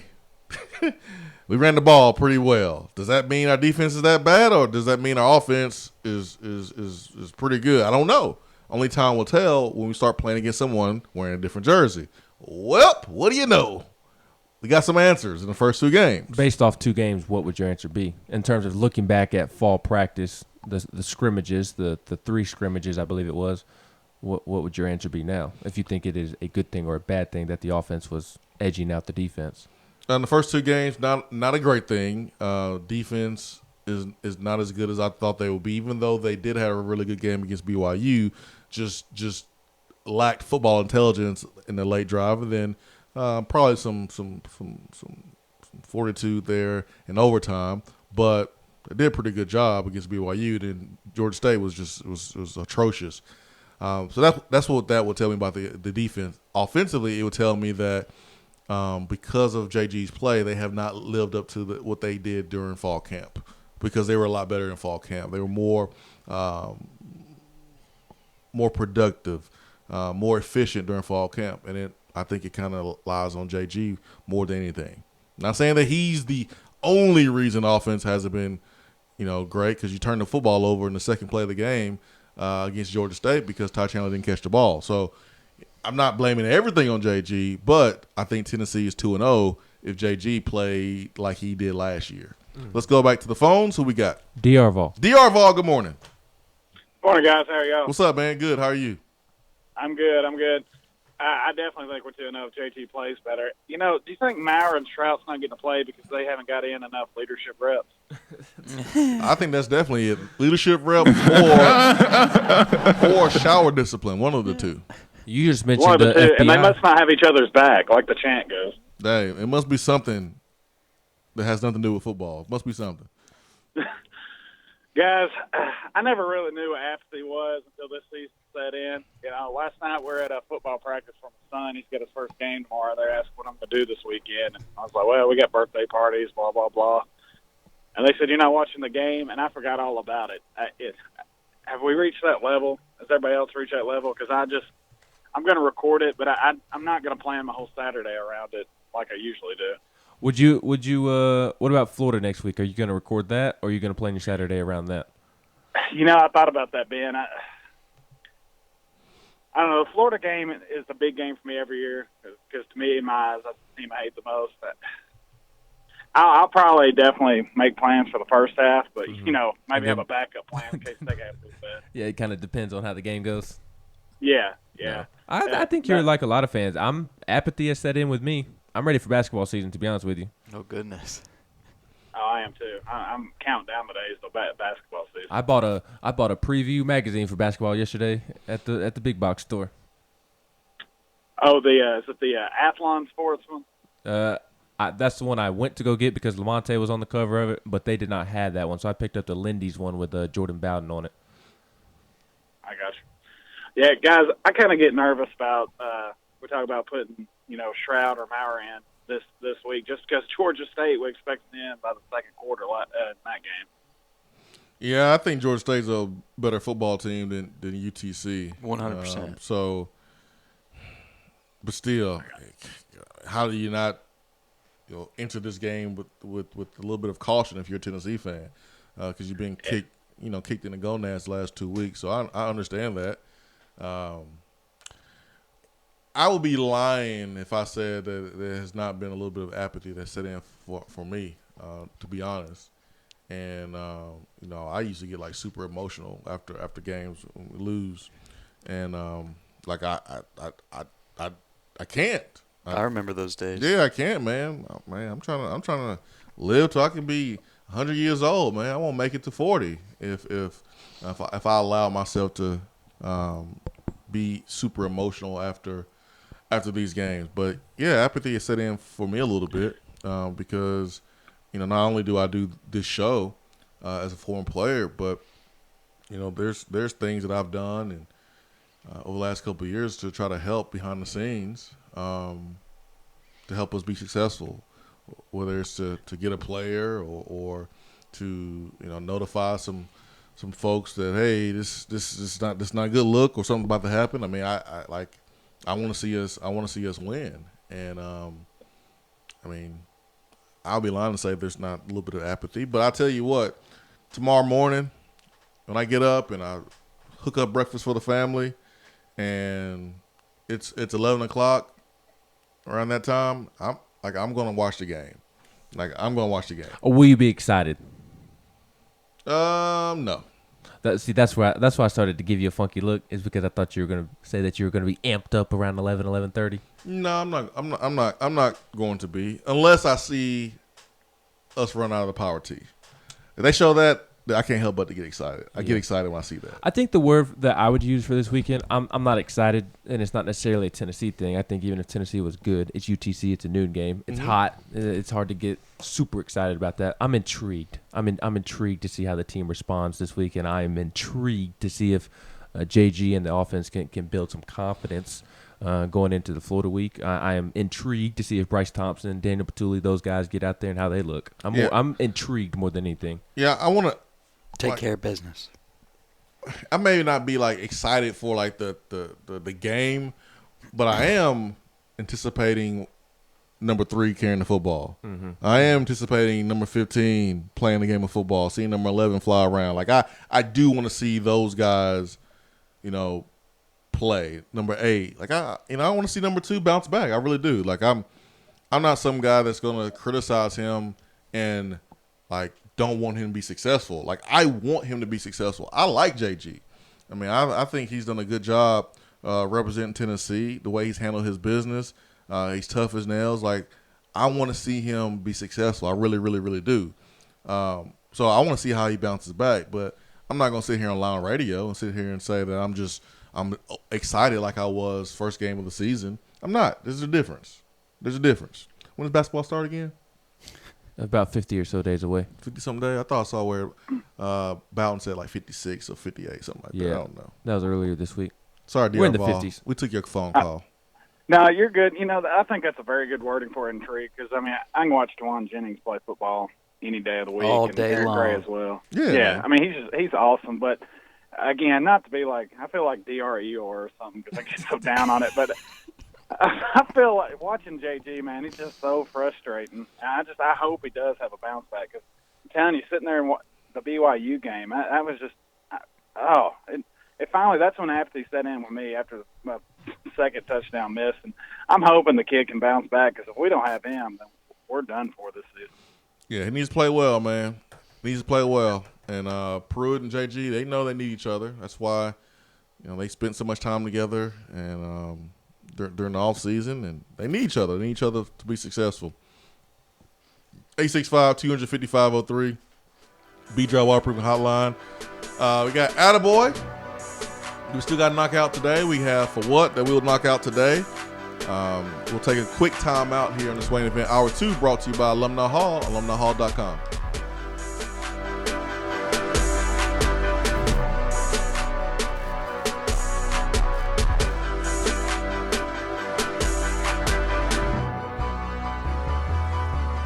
At work, can't call in?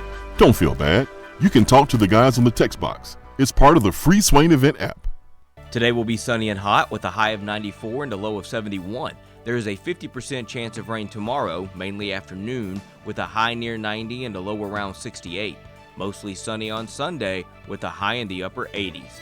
Weather on the Swain event is brought to you by B-Dry. If your basement is wet or cracked, B-Dry can help. BDry.com.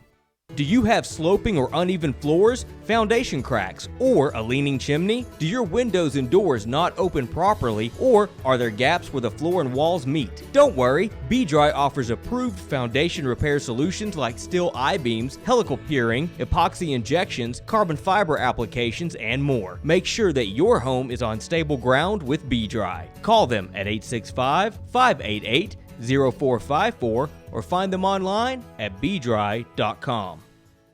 Soreness, bumps, and bruises are a part of everyday life, whether you're a Vol or not. Surgery can be too, even for weekend warriors. Something that can get you back to feeling your best is therapeutic massage. If you've had surgery or are feeling the wear and tear of life, give our friends at In Touch Massage Knoxville a visit. They have a hand-picked staff and offer a clinical focus for folks going through joint replacement and cancer treatment. They serve neurological patients like those being treated for MS, ALS, and Parkinson's. Their staff even includes a lymphedema specialist. Plus, they offer a great relaxation massage. Don't ignore your pain any longer. Let the therapists from In Touch Massage Knoxville help. Located just west of downtown Knoxville at 601 South Concord Street, or find them online at intouchmassagenknoxville.com and on the phone at 865-236-1425. Due to a special purchase, Beatty Chevrolet has over 100 pre-owned crossovers and SUVs at tremendous savings during the $1 Million Markdown event. 100 crossovers and SUVs from Chevrolet, Ford, Nissan, Volkswagen, Toyota, Honda, Mazda, and more. All makes and models starting at $89.95. And we'll buy your vehicle on the spot. Plus, get the Beatty warranty for life during the $1 Million Markdown. Only at Beatty Chevrolet in Knoxville or shop BeattyChevrolet.com. Sale prices plus tax, title, and license. JC's Tree and Landscaping Service specializes in quality tree work done at an affordable price. Trimming and removing trees are their specialty. They also offer other services like land clearing, stump grinding, crane services, and all of your basic landscaping needs for both commercial and residential. JC's will give you a free estimate and beat any written quote by a competitor to guarantee that you get the lowest price around. Don't risk your land with a fly-by-night service. JC's Tree and Landscaping is licensed and insured. Give them a call at 865-599-3799.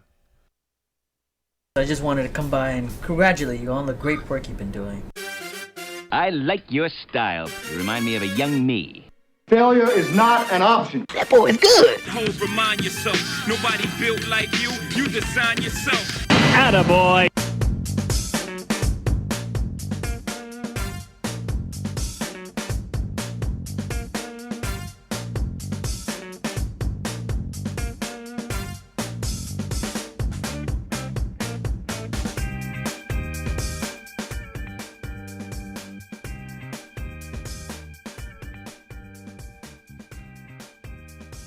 All right, it's time for Attaboy here on the Swain event. Swain event is fueled by Dead End Barbecue, top 100 barbecue restaurant in America. Our telephone number is 865-250-503. And you already know where we're going for Attaboy today. That is right here, Knoxville, Tennessee, on the hill, University of Tennessee. A young boy whose homemade University of Tennessee shirt went viral has been offered a 4-year scholarship to the school. The university announced in a press release that in recognition of the fourth graders' volunteer spirit, the university has extended an offer of admission for him to join the class of 2032. In addition, he has been awarded a 4-year scholarship covering his tuition and fees beginning fall 2028, should he decide to attend UT and meet admission requirements. With everything that's went on in Tennessee over the last couple months in a negative way, Tennessee football being 0-2 obviously and the butt of all jokes, and it's justified. This is Tennessee's biggest win of the year as a university. This is amazing. This is awesome. Bullying is a real problem in America. It's a big problem. And we see young kids, young boys and girls who feel like life is not worth it anymore because of how they're being treated at school. And we've seen and heard about young kids taking their own life because of bullying. And you can sit there and say that maybe this is a little bit extreme for a young man who was bullied, but I think it's worth it. I think it's worth giving a scholarship to a young man to really send a message about bullying and how it's not tolerated, and let's get away from it. Let's let everyone get involved, and let's prevent bullying from being a thing, and let's not turn a blind eye to it. Let's just not say it's kids being kids. Let's really do something about it. So this is a big move for Tennessee, big move for just humanity. But tell me that you wasn't thinking what I was thinking when I saw this. Tell me you wasn't thinking like, wait a minute, maybe I need to send my kid to school with a homemade t-shirt so that my kid can be ridiculed and bullied, so that way we can get a scholarship to college. You ain't right, Swano. Hey, I bet he's not the only one that thought it. I mean, I'm pretty sure there's a lot of people who thought that. Like, whoa, hey, we're going down to the thrift store. I want you to wear this shirt and just. I'm not gonna lie, today's gonna be tough. Today's gonna be tough. It's gonna be tough. Just stay focused, all right? Block out the outside clutter. How many classes does your oldest have? Do you know? Focus on your schoolwork. Keep your head down. Bob and weave. I don't know, man. I just know she got all A's. That's all I care about. Ooh, that's good. Nice. That's good. I was trying to. I guess 7. I think 7. And they're probably what, 30-minute classes? I think there's never in my life no, made all they did A's. block schedule. So like, she got her core classes, and then she got like she's taking French, and the reason I ask is taking French. Yeah, she's taking French. My mom took French. She's gonna be cussing us out in the house, and neither one of us will understand what she's saying. Mom and Dad, we won't know. She could be saying all kinds of stuff to us, and we won't know. You ever make straight A's? How you gonna put him? Ben, on the you ever spot make like straight A's? I did. I made straight A's all the way up until high school. I'm thinking. Gosh, that's something. Never have I ever. I made straight A's on a final in college, but I don't think I've made straight A's.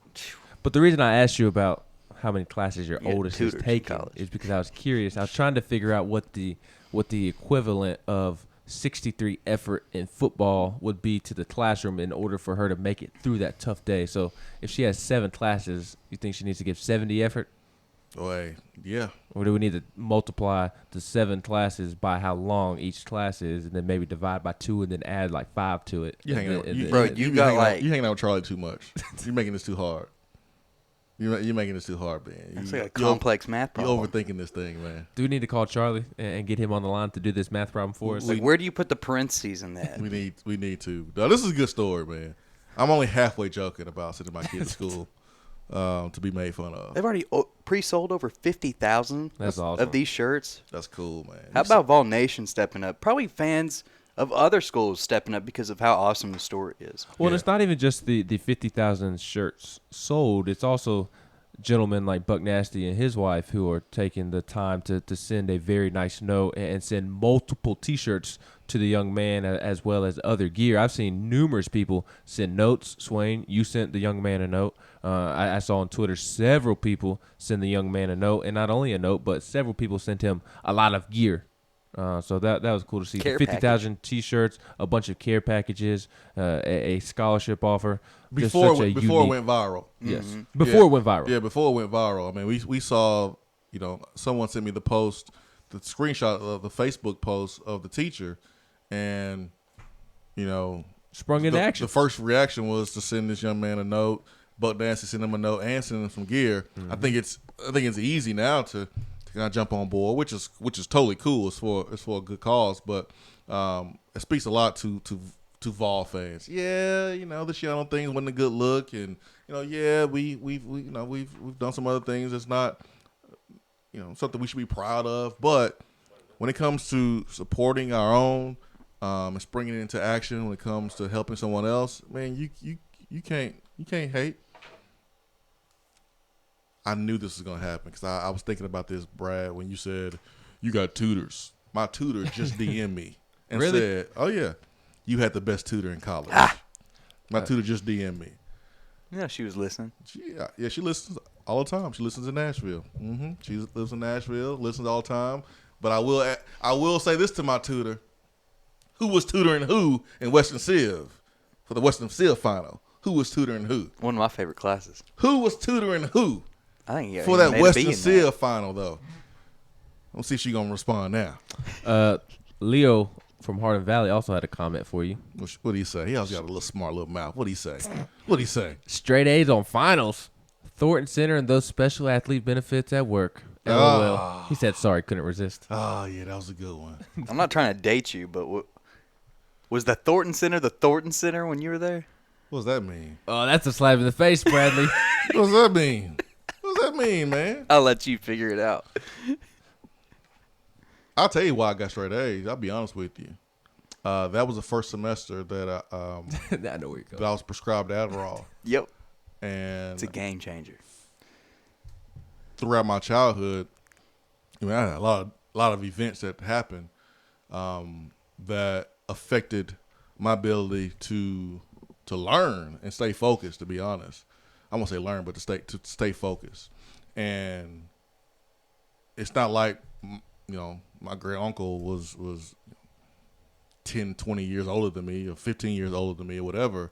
My great uncle's 50 years older than me, so he don't know anything about taking me in to see a specialist, or maybe it's some ADHD or whatever. He don't know anything about that. Back in his day, all you need to know is you better pay attention. It must be something that you ain't eating right at breakfast. You need a better breakfast. That's what it is. And so I went through middle school. I went through high school, and I get to college, and I get hurt, and I'm totally in the dumps or whatever. And so I see a psychologist. I'm talking to her, and they were like, "No, you depressed." And they tried to give me some medication for that, Zoloft, and I was like, "Nah, I ain't taking that." But they did give me Adderall. I was like, "All right, well, let me take this because if it's gonna help me stay focused and with my grades." Dude, the first day I took Adderall, I read a whole book. A whole book. I made straight A's in all my finals. I mean, they were easy. Game changer. And I joke around with my tutor because my tutor was in my class for Western Civ. And so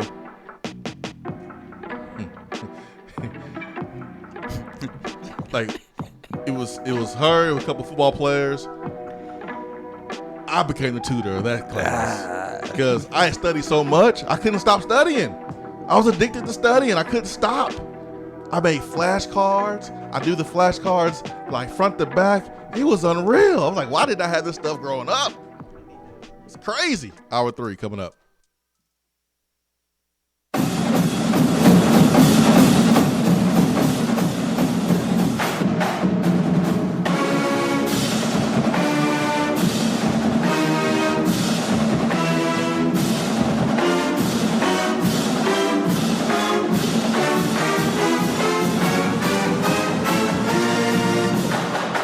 Touchdown or turnover is up next on the Swain event. You're driving home, flashing blue lights in your rearview mirror. The next thing you know, you're being arrested for DUI. Be responsible, but remember, just because you're arrested doesn't mean you're guilty. Call DUI and criminal defense attorney Marcos Garza. Put this number in your phone right now, 865-540-8300, because you never know when you or a friend will need it.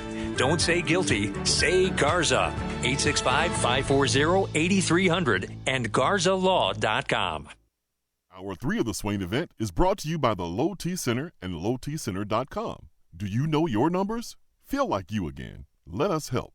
While the players are gearing up for the gridiron, it's time for you to get geared up at Alumni Hall. Find the best selection of Nike, Nike Golf, Peter Millar, and all those retro logos you love. And the 2 for $28 t-shirt deal? Game changer. And don't forget about the rest of your game day crew. There are plenty of options for the entire family and to upgrade that tailgate. Shop now at one of their 6 convenient locations in Tennessee or 24/7 at alumnihall.com. It's football time in Tennessee. In debt? In too deep? Alcoa 10 Federal Credit Union says, stop treading water and get out of the deep end. If you've got debt, make a splash and come get some cash. If Alcoa 10 Federal Credit Union can refinance your car, boat, camper, motorcycle, credit cards, personal or home loan, they'll pay you up to $500. So come take the plunge right now. Refinance your loans. Alcoa 10 Federal Credit Union will pay you. 5 convenient locations. Visit atfcu.com. Equal housing lender. You're listening to the Swain event, fueled by Dead End Barbecue. Check them out online at deadendbbq.com.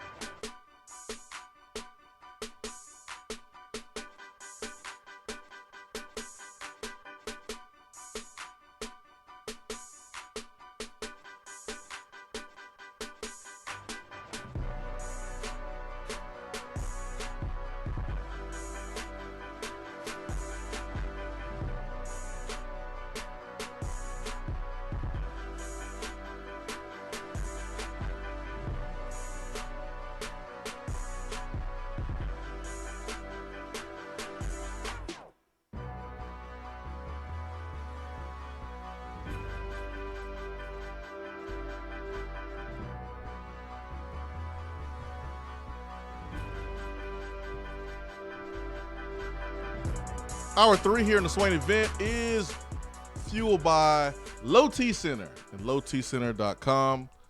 We're live from the Low T Center studios, actually. Ben McKee, Jason Swain. It's just me and Ben now. Just the two of us. We can make it if we try. Just the two of us. You and I.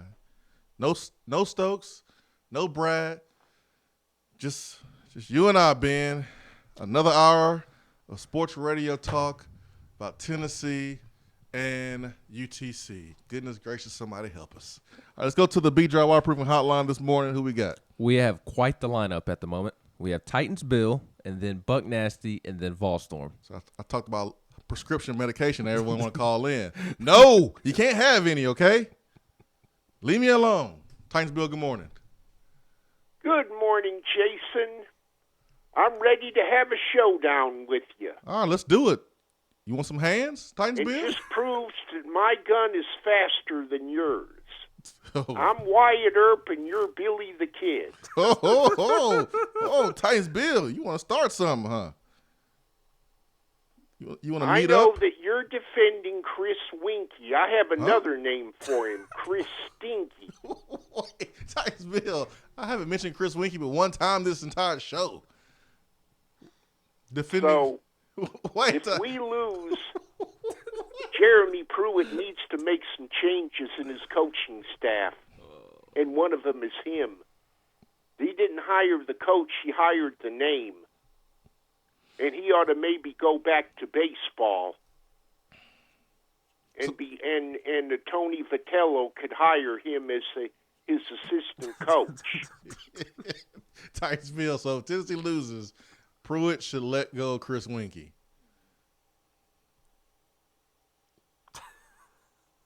And another one he needs to get rid of is Tracy Rocking Chair. Oh, man. Why? Titans Bill? He's doing a lousy job as defensive coordinator. Well, he's not the defensive coordinator. That's Derek Ansley. Derek Ansley's defensive coordinator. Well, he needs to start doing something because he's made a fool out of me. He's made a fool out of Philip Fulmer. And if we lose tomorrow, which always that possibility we will, he needs to start doing something if he wants to stay here and keep his job here. Well, Titans Bill, I mean, defensively, I mean, we can sit here and blame it on somebody else if we want to, but we all know who the defensive coordinator is, right? That's Jeremy Pruitt. He's the defensive coordinator, not to take anything away from Derek Ansley, which I did, but, you know, Derek Ansley's calling the defense and he's allowing him to do so, but, I mean, if there's a problem on defense, come on, man, Pruitt can't fire anybody on defense.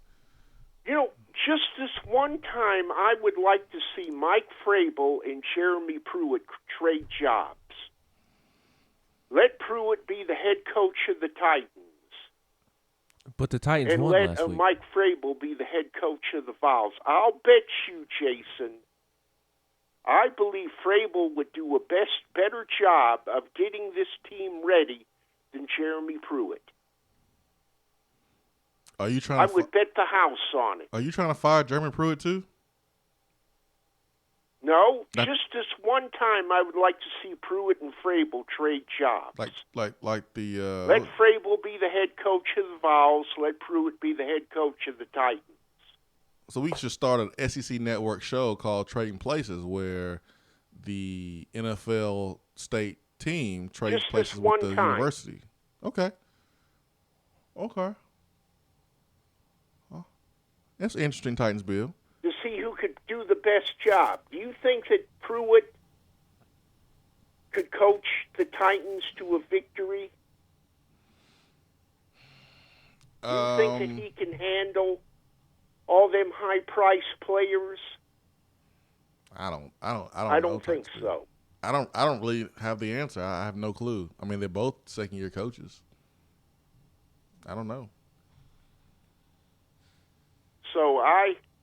So, you know, I'm going to have to say Stinky's got to go. And rocking chair? Yeah. Of course, you're going to stick up for Chris Stinky. You're a fan of Chris Stinky. When have I stood up for him? Well, I criticized him one time, I criticized him that one time, and you stuck up for him. Tice Bill, why are you laughing in the background? I'm not laughing at the background. You just cracked the laugh. I heard it. Well, I'm watching Good Morning Football. Okay, all right. Yeah, I heard that's a pretty funny show. And I'll tell you, the team, my second favorite team that's playing some disappointing football right now outside of the Titans is the Carolina Panthers. They lost a game they should have won. They sort of remind me of UT. It seems like they're UT players disguised in Panther uniforms. Tyson Bill, this is one of your better phone calls, my friend. I hope you have a great weekend. Okay, prediction time. This is pros. Okay, keep it going. I'm looking for Cleveland to rebound and defeat the Jets. Okay. I'm looking for Basilio's Eagles to beat the Maltese Falcon. Yes. And you know who I think of when I think of the Maltese Falcon? Seth Stokes. Buddy Seth. That's right. And Buddy, I miss him. I really do. He was a great guy. Hey, and man, let's see Ben's what else. sitting right I'm here, going Titans with Bill. The Chargers to defeat the Leo the Lion. That's the Detroit Lions. I picked up on that, Titans Bill. Of course, when you think of the Leo the Lion, you think of MGM, Jason. You know what I'm saying. You definitely laughing on that one, Titans Bill. I caught you laughing, Titans Bill. Because when they start the movie, you see that roaring lion on there, Jason. Titans Bill, when I watch the movies and I see that line, the Detroit Lions is the last thing I think about, by the way. He just roared at you. Okay, and on another one, let's see here now. I'm going with the Steelers to rebound against Seahawks. I'm looking for the Steelers to rebound and defeat the Seattle Seahawks. Yeah. Russell Wilson and company. Yeah. Okay. Ben likes that. You know, Ben's still sitting here, right?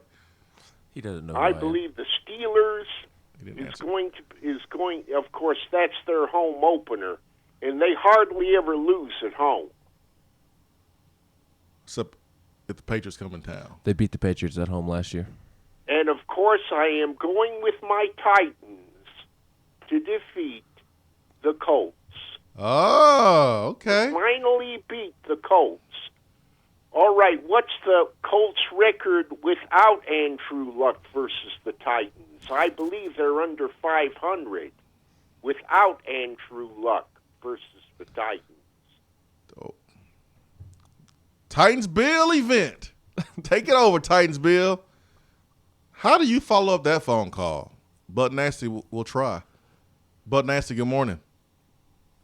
I believe Titans Bill's phone call was fueled by Dilaudid instead of the Low T Center. Titans Bill was on one this morning. He's fired up. I'm telling you. He's fired up. He called Chris Winky, Chris Stinky. He roared at you. He definitely roared at me.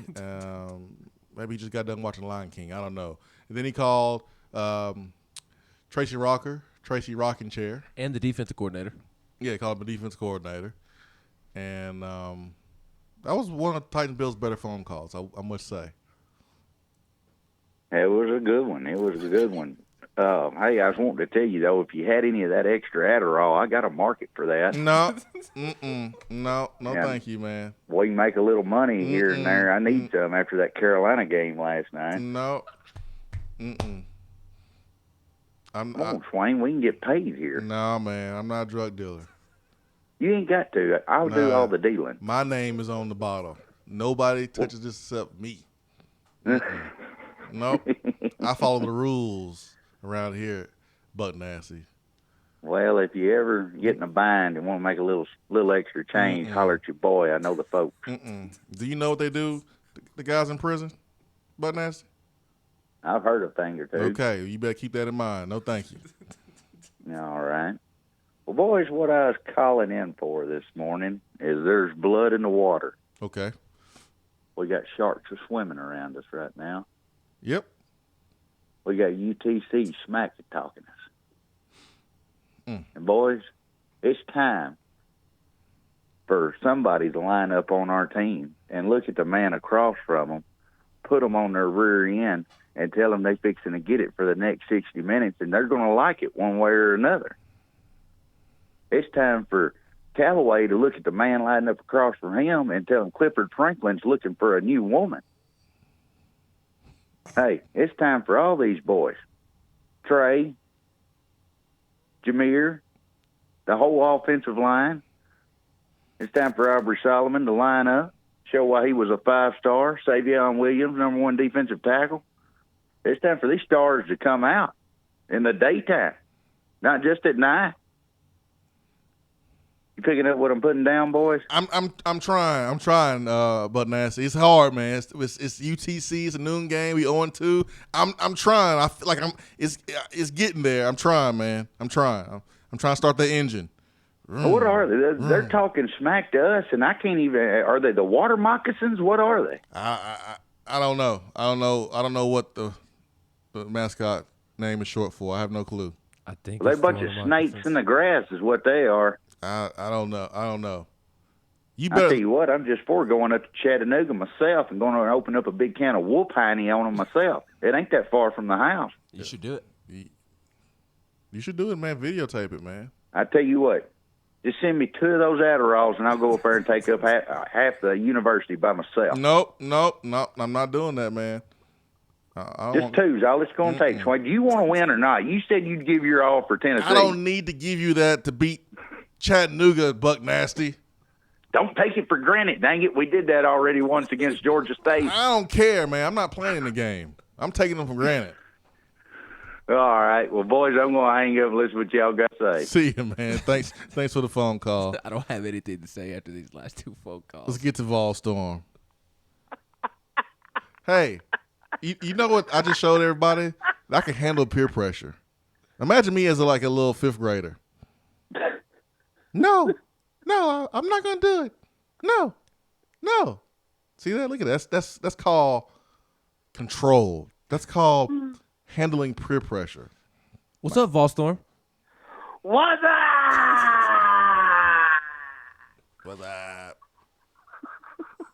I had to do my little tribute to Andy there. What's going on, man?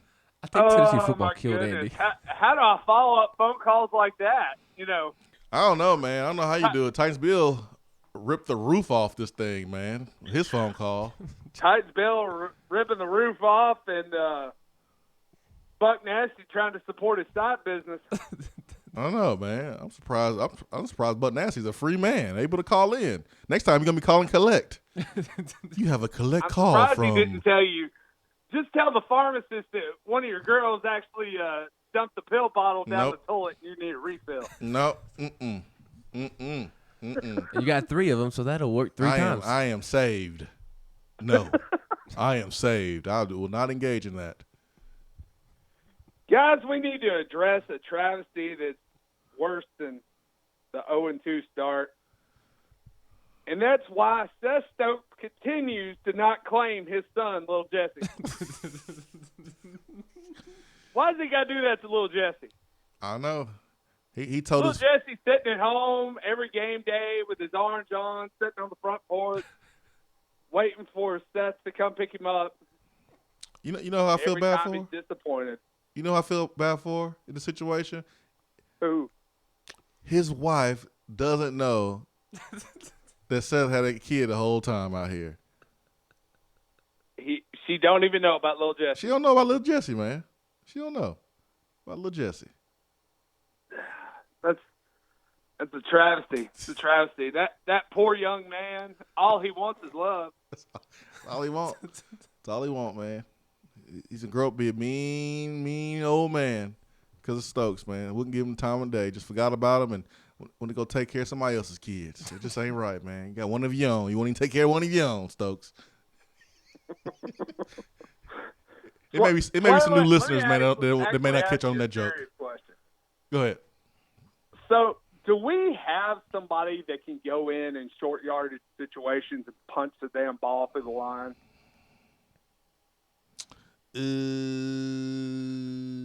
Yeah, they're both playing linebacker. Ding, ding, ding. I will say, and Pruitt has mentioned it a couple of times, yes, it would be nice if Tennessee could have T. Hodge play for them this year, if Tennessee had a short yardage back. But it would also help if the offensive line could generate a push on short yardage situations as well. I agree with that. But if you got a back that's powerful enough, then he could. I mean, for crying out loud, how many times have we needed to get 1 yard and we can't even do that? Too many times. I mean, that's really killed us. You know, if Pruitt's going to have the mentality of every time it's 4th and 1, we're going to go for it, then he's got to have somebody back there that can punch through. Yeah. I mean, you got to pick up a yard even when everyone doesn't maybe do their job. Now, you can't have Ron Johnson getting blown up and someone crossing his face at guard. But Palmer got to pick up that first down. I mean, it's 4th down and 1. You in space versus a linebacker. You got to pick that up. But it's obvious that a bigger back is missing from this running back group. I mean, everyone is small. Tim Jordan and Carlin Fields and me. I mean, we don't really have that big back that can go pick up that short yardage when everyone in the stadium and everyone watching on TV know it's going to be a run.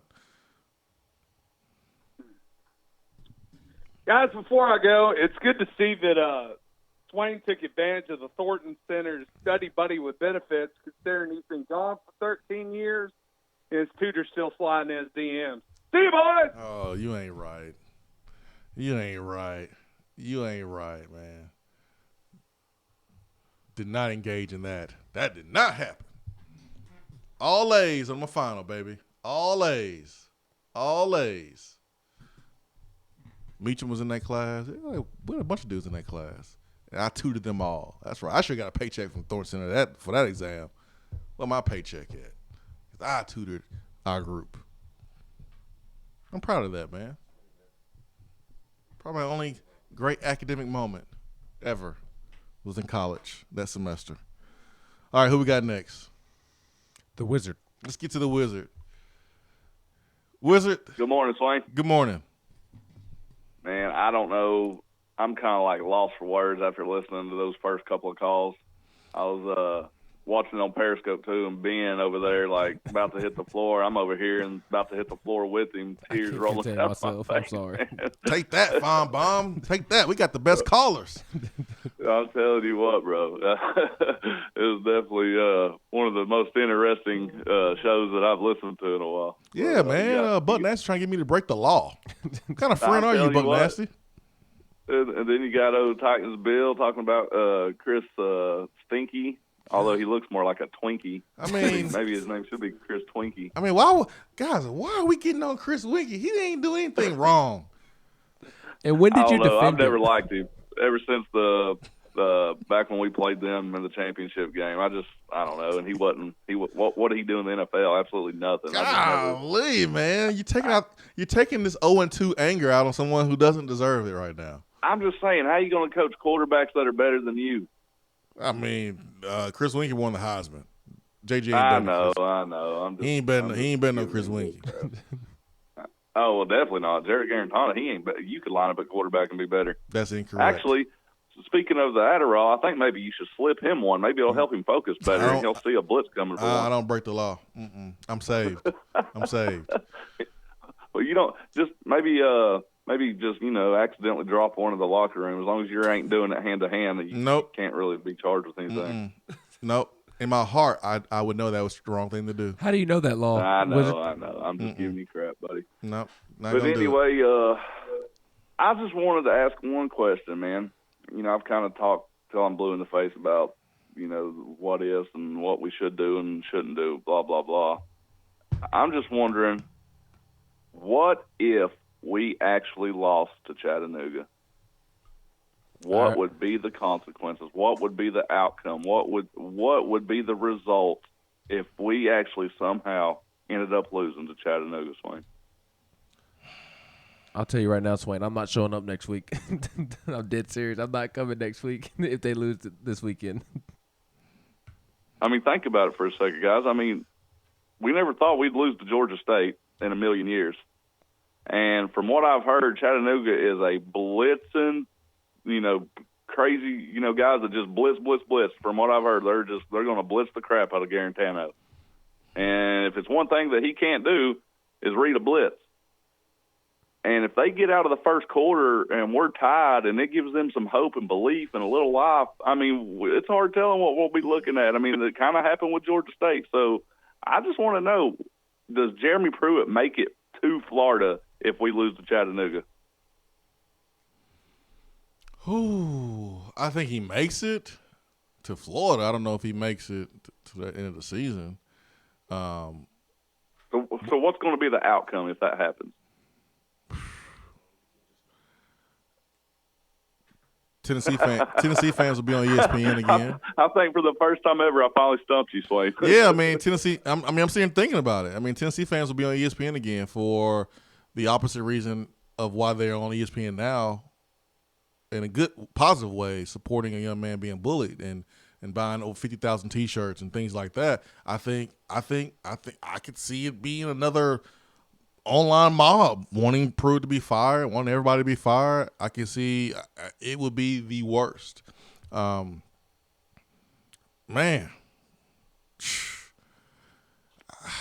it'll be hard for me. I'm gonna get off here and let you simmer on that one, buddy. Man, it'd be hard for me to even show up to the locker room on Sunday, unless I'm in a T-shirt and some Nike shorts. I'm telling you, I won't be here on Monday, or I won't be at Beatty Chevrolet on Monday. Tennessee loses to UTC this weekend. I might not leave my house on Sunday. I might have to go to church on the couch and watch it on TV. Stream it. Man, I don't know, man. I haven't thought about that. Let's just not think about it and hope that it doesn't happen and we never have to have that conversation. Yeah, I think I need to light some incense, some candles, something, man. I gotta get rid of these bad spirits that Wizard put in here, man. Talking about what if they lose the game on Saturday? No, I didn't think about it that way. Wow. All right, I'm going to take a break. I'm taking a break, Wizard. Thanks a lot. You just ruined this entire show. We're going back to the B-Dry Waterproofing Hotline. When we come back, stay with us.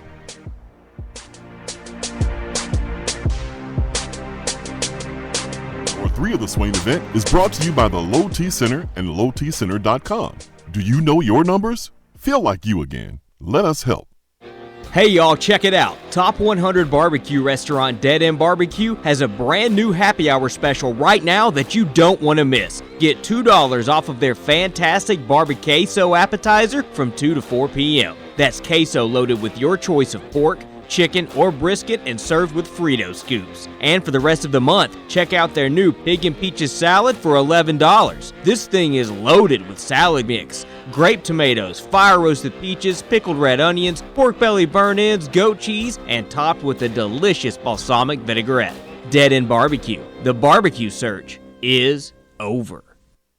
Soreness, bumps, and bruises are a part of everyday life, whether you're a Vol or not. Surgery can be too, even for weekend warriors. Something that can get you back to feeling your best is therapeutic massage. If you've had surgery or are feeling the wear and tear of life, give our friends at In Touch Massage Knoxville a visit. They have a hand-picked staff and offer a clinical focus for folks going through joint replacement and cancer treatment. They serve neurological patients like those being treated for MS, ALS, and Parkinson's. Their staff even includes a lymphedema specialist. Plus, they offer a great relaxation massage. Don't ignore your pain any longer. Let the therapists from In Touch Massage Knoxville help. Located just west of downtown Knoxville at 601 South Concord Street, or find them online at intouchmassagenknoxville.com and on the phone at 865-236-1425. Due to a special purchase, Beatty Chevrolet has over 100 pre-owned crossovers and SUVs at tremendous savings during the $1 Million Markdown event. 100 crossovers and SUVs from Chevrolet, Ford, Nissan, Volkswagen, Toyota, Honda, Mazda, and more. All makes and models starting at $89.95. And we'll buy your vehicle on the spot. Plus, get the Beatty warranty for life during the $1 Million Markdown. Only at Beatty Chevrolet in Knoxville or shop BeattyChevrolet.com. Sale prices plus tax, title, and license. Do you want a custom themed tumbler or bottle to show off your team spirit every day of the week? Then look no further than Game Time Sidekicks. All of their bottles and tumblers are double-walled, vacuum-insulated stainless steel, and their quality is second to none in the tumbler market. New this year are their stemless 12-ounce tumblers, perfect for repping your team while enjoying your favorite wine. They also have new 3-in-1 jackets to use as a koozie for a can or bottle, or you can pop a lid on it and use it as a 12-ounce tumbler or coffee cup. Be sure to check out everything Game Time Sidekicks has to offer at GameTimeSidekicks.com. Game Time Sidekicks, helping fans show your colors and carry your team with unique gear you will actually use. We have all made the mistake of dropping or breaking our smartphones. See? But did you know that you can have it repaired for a fraction of the cost that it takes to replace it? Well, you can, because iDrop is the area's leading mobile repair store, home of the 1 hour or less phone repair, 1-year parts warranty, and #1 customer service. Broken screens, cracked cameras, charging ports, batteries, you break it, we'll fix it. If you didn't break your phone, protect it with one of our leading accessories such as LifeProof, OtterBox, UAG, Incipico, Caseology, and Spec. Visit our West Hills location at 7115 Kingston Pike between Office Depot and Hardee's, or call 865-888-9740 and speak with our trained technicians to see how we can get your phone working today. JC's Tree and Landscaping Service specializes in quality tree work done at an affordable price. Trimming and removing trees are their specialty. They also offer other services like land clearing, stump grinding, crane services, and all of your basic landscaping needs for both commercial and residential. JC's will give you a free estimate and beat any written quote by a competitor to guarantee that you get the lowest price around. Don't risk your land with a fly-by-night service. JC's Tree and Landscaping is licensed and insured.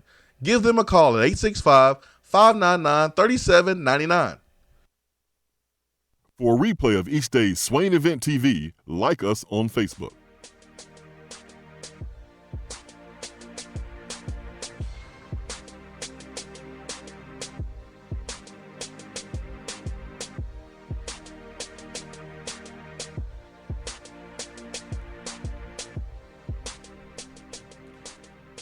Hour 3 is powered by Low T Center and lowtcenter.com, reinventing men's healthcare. It is Prostate Awareness Month, so get your prostate taken care of. Get it checked out. Low T Center special right now, $79. Let's go back to the B-Dry Waterproofing Hotline this morning. Swain Event, fueled by Dead End Barbecue. And on that hotline, we have Rob. Rob, good morning. Hey, good morning. Hey, Rob. Hey, did you watch the Maryville Alcoa game last night on probably Thursday? I did not. I kept up with Jesse Smithy's tweets, 5-star preps, but I did not watch the game. The thing that kind of irritates me now, watching that, is here's high school students, and on a 3rd and 7, the receivers know to go 9 yards, and the quarterback throws a 9 to 11-yard pass, somewhere right in there to cover the 7 yards necessary. I'm really concerned, and it just brings to bear the issue at Tennessee, where the one thing I thought we would have with Jeremy Pruitt's hire was player development. I really did. I thought, hey, maybe we won't have any flair, but we'll have great technique, and we'll have things that say, we got somebody here who understands having a football team that you can't beat technically. But that's not what we have. We have technical issues all over the place. They can't even line up. How can we expect high school teams, and you watch them, and yes, don't give me the complexity issue, but the fact is they know so many more of the basics than Jarrett Garetano and all these others. What is going on? I'll say about your example about throwing below the sticks, if you watch college football this weekend and you watch NFL football on 3rd down, there's going to be a ton of throws where it's thrown below the sticks, and guys are expected to pick it up and make a guy miss and pick it up themselves. If you go through your progressions and number 1 is not open, number 2 is not open, number 3 is not open, I mean, you're taught to give the ball to the open guy. And if the open guy is below the sticks, he has to make a play and pick up the 1st down. That's something that Coach Cutt will tell us. And Coach Cutt is one of the best to ever coach in college football. So I do understand, when it's 3rd down, you want to get the 1st down, and throwing it below the sticks just doesn't seem like it's smart. But it happens. But I do understand what you're saying as far as being able to line up correctly. It does not make sense to me that we have a defensive coach and we're having problems lining up. We have 6 timeouts in a game, and we used 3 of them against BYU because we couldn't line up properly. We gave up touchdowns where guys were untouched in the first game of the season versus Georgia State because guys was not lined up properly. You have 20 hours a week, practice time, documented practice time, but guys can watch film on their own. They can do other things. It's not like this is new formations. It's not like it's the Wildcat that just popped up and people didn't know how to defend it. I mean, it's really basic concepts that we're failing to be able to identify and see and I guess respond to. That's a fair criticism. I thought the same thing. I really did. Yeah, I thought that was going to be his strong suit, honestly, and I mean, maybe it is. I worry that, the Wolves are going to come out here pretty soon because if we're not playing better, I mean, we're losing worse this year than we did last year. And that's unfathomable because, I mean, it can't be all a couple of coaches' problems and a couple of old players' problems. At some point, Players got to play, and coaches have got to coach. And I've got to see some development to have confidence. Now, that one guy who called in saying that he's not sure he wasn't going to work his day around, that's kind of like the guy telling you he's over his ex-girlfriend, and all he talks about is his ex-girlfriend. Yeah, Dr. Vol, he will be watching the game, and he will plan the day around the game. Right. Please. Take the sweater off. You don't have to wear it no more if you broke up with him. I think Dr. Vol was kind of joking. Well, yeah, I know. We all are. Yeah, I think he was joking a little bit. We're gonna watch the game and we'll see what happens. But I do think about this. I used to be out in Arkansas, Swain. I used to be out in Arkansas, and you would have the statewide broadcast, and they would have time where you could tell they were just trying to clear up open air because no one was calling in. Tennessee, we're still calling in on an 0-2 team that lost to Georgia State. That's a Tennessee fan base. Well, I like to think that it's because you just like the show, Rob. I mean, well, we do like the show. I mean, that's why I make sure it's on every day. I'm listening. Well, thank you. So yeah, we love the show. You know, but the thing here is that we love also our balls. We love our balls through hell and high water. Yeah. The water's pretty high and the hell's getting pretty hot.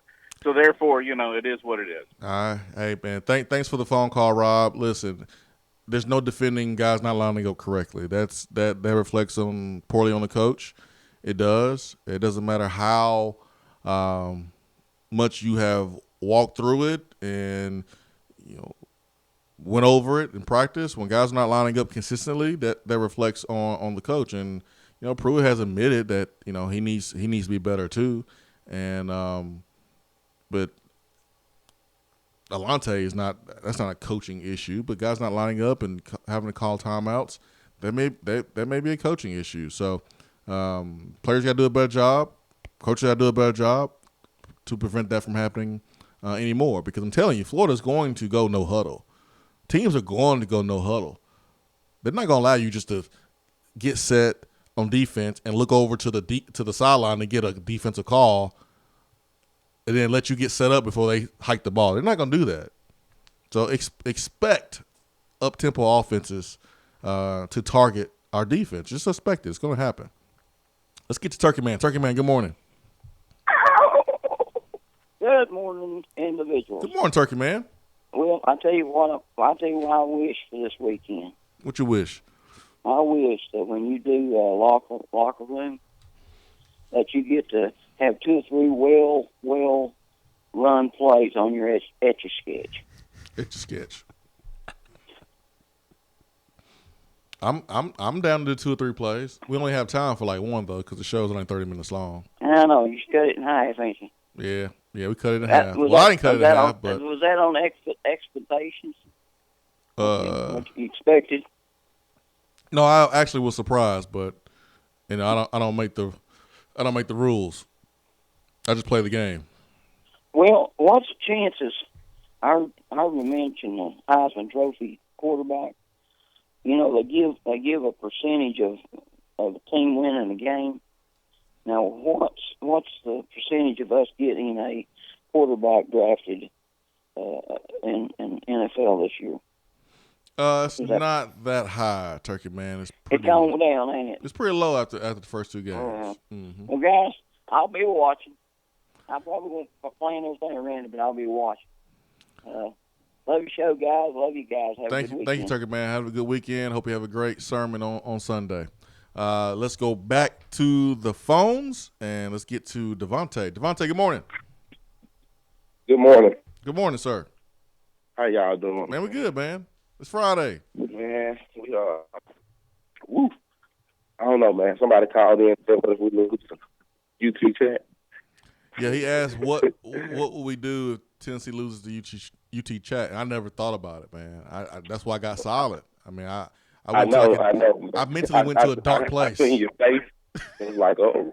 Yeah, I went to a dark place, man. Like mentally, I was like, oh my gosh.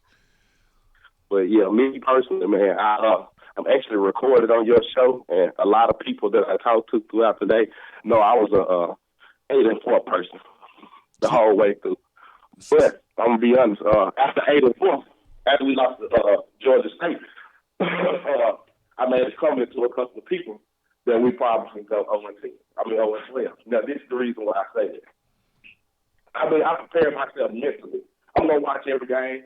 I got tickets to the UAB game on the 4th row behind the sideline. So I'm going, I'm watch every game, even if we go 0-12. But this is my thing. After seeing so much uncertainty through the players from time to time, they don't know what they're doing and all this other stuff. Defense-wise, I'm more lenient because if you think about it, on defense, we lost 7 players. Devontae, let me stop you. Are you in the bathroom? No, I'm not in the bathroom. I'm on speakerphone. Are you on speakerphone? A Bluetooth? Yeah, I was on speakerphone. Okay, take speakerphone off for me, man. It sounds a little bit better. Okay. I didn't mean to put you out there like that. If you're in the bathroom, you gotta do your business. You gotta do your business. I'm just saying. No, what it is.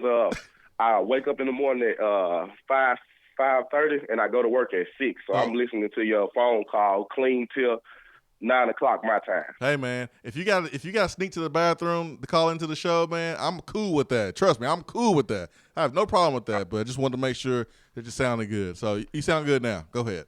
Okay. Well, yeah. My thing with that is the defense, I'm more a little bit lenient than the offense, but the offense is another new offense, and they don't line up wrong on offense. And, they don't. But so we just gotta.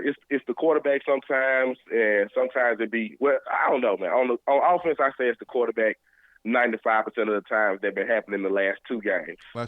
But on the defensive side of the ball, we lost 7 players, man. We lost Cortez Stout, we lost Darren Kirkland, Cortez Stout, McQueel Osborne, we lost Shy, we lost Alexis, we lost Kyle. Like, we lost a whole lot on their defense. So people just got to understand, man, like, we lost so much, and it's so much just playing that wasn't even playing D1 football last year. So we just got to take our punches, grow with the team, grow with the coach. No, we can't fire him other than the $13 million that we're going to owe him if we fire him.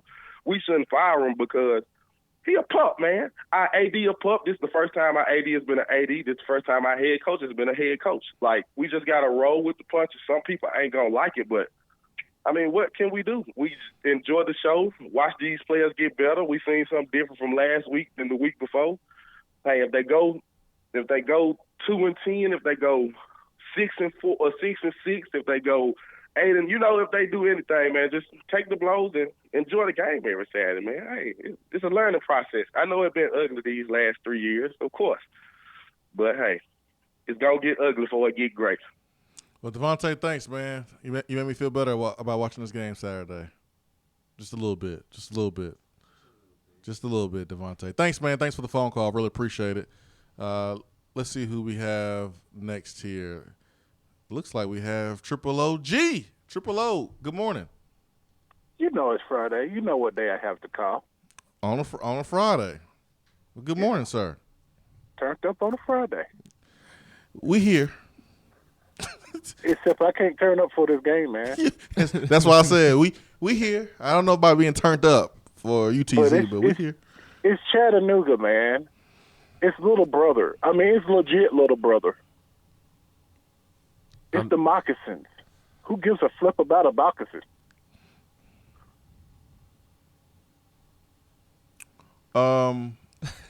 I've learned that a mock is short for mockingbird. I did not know that. Did not know that at all. I mean, to the point where they think they're going to talk trash to us. I mean, my little cousin's talking trash like, we might beat y'all. I was like, this ain't NCAA 2004 in 2019. What did you say? Sit down and shut up. What did you say when your cousin talked trash to you about beating Tennessee? What did you say? Oh, my cousin's at UTC? Yeah, well, I mean, seriously, not what you wanted to say or what sounds good. No, I want to know your real reaction to what your cousin said to you. Part of it I can't say on air, but but the gist of it was, you went to Chattanooga instead of Knoxville. You chose to be the lesser brother of the two. So don't think just because we having a down 2 weeks. I mean, if anything, you getting paid to be a punching bag. We're about to buy whatever for you we're giving you a little extra money on your campus. So just sit back and enjoy the beating and shut your mouth. Just shut your swamp donkey mouth, and I don't want to hear the rest. That's what I legitimately said. Dang, but the other rest of it, I can't say on air. You got more energy than me because I don't even have the energy to say anything back. I mean, put it like this: I'm petty 100% of the time. So really, that's why. I wouldn't think that would be you, Triple O, and knowing you, man, that's not you, man. Pettiness is not you. Put it like this: sports-wise, I'm petty, but I mean, I don't get me wrong. Sports-wise, I'm petty. I want to win. I'm being sarcastic. I'm like everybody else. I just want to win. That's it. I do too. I can't get on board with Devontae saying, "Hey man, we just enjoy the game." I'm not enjoying the game if we lose, Devontae. Let me be upset. I mean, the point is, and this is what killed me about both of my teams that I cheer for last week. What teams are that again? I ain't gonna say it because we already know who I like in the pros. And I'm just like, you played to win the game. That whole gift thing went through my head. Oh, I was like, oh Lord. I was like, all I want is a win. I ain't had a win so far this football season. I want a win. I want my column to be in a W. I want a W. That's all I want. How Give do me you a tie W. to the Cardinals? How do you tie to the Cardinals, Triple O? Same way you tied the Browns last year. Ooh. After they went off 0-16. I can tell Triple O's on the phone, always talking about the past. Ooh. This last year, Triple O at least burned me by the way the Steelers played against the Patriots. Pathetic performance. Well, I mean, yeah, I mean, just like UT, it sucks to dominate a team for 58 minutes, just not to close it out. Yeah, it makes you mad. It breaks your heart, knowing that you dominate a team for 58 friggin' minutes, and the next thing you know, in the last 2 minutes, something's going to happen. I don't know. Line's going to line. Ball's going to ball in the last 2 friggin' minutes of a game. And I'm tired of seeing it. I just want W's, man. I want W's. This whole tie and losing stuff sucks. I'm sorry. To lose and to tie absolutely sucks. If it's not a W, it doesn't matter to me. You about to cry? It sounds like. Oh, man, nah. You sound like you about to cry. I ain't about to cry. I ain't that emotional. Hey, man, your voice is cracking.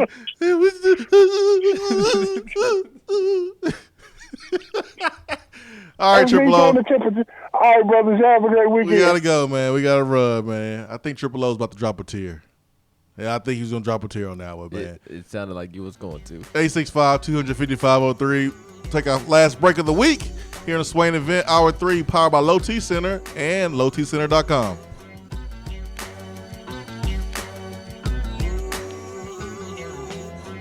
Hour 3 of the Swain event is brought to you by the Low T Center and lowtcenter.com.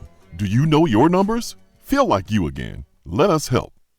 When you see the happy face on our truck, you'll be smiling because you'll know that you're in love. Tap water often contains harmful chemicals and additives. When you call for your free water test from Hiller, we'll show you exactly what's in your water and how to remove it. Enjoy cleaner, healthier water in your home. Visit happyhiller.com to schedule your free in-home appointment today. Call the happy face truck today. You're driving home, flashing blue lights in your rearview mirror. The next thing you know, you're being arrested for DUI. Be responsible, but remember, just because you're arrested doesn't mean you're guilty. Call DUI and criminal defense attorney Marcos Garza. Put this number in your phone right now, 865-540-8300, because you never know when you or a friend will need it. Don't say guilty, say Garza. 865-540-8300 and GarzaLaw.com. The year's going by so fast. The good news is it's football season. The bad news is, well, there's a bunch of stuff you still need to do this year, like get a health checkup. I recommend Low T Center. You can get all of your levels checked with a $99 complete health assessment. Low T Center exclusively treats men, and they make it quick and easy. Plus, it's covered by most health insurance. Call 865-392-1388, or you can schedule your appointment online at lowtcenter.com. Low T Center, reinventing men's healthcare. Hey, Mr. Mack, you heard the lowdown? Nah, homie, give me the word on what's going on. Tell them what it is, Big Will.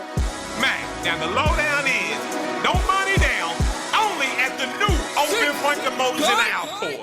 No money down at the new Open Franklin Motors in Alcoa. Not $1,000 down, not $100 down, not even a nickel down. Low down, no down, only at the new Open Franklin Motors in Alcoa. 2 minutes from the airport, so fly on down to the new Open Franklin Motors next to Walmart, home of the original low down, no down payment. That is, why would you buy from anywhere else when you know we gonna get you done? Good credit, bad credit, slow credit, we will get you approved. So come on down to 911 Louisville Road, the new Open Franklin Motors next to Walmart, or call 865-980-8216. Turn down for what? At work? Can't call in? Don't feel bad. You can talk to the guys on the text box. It's part of the free Swain Event app.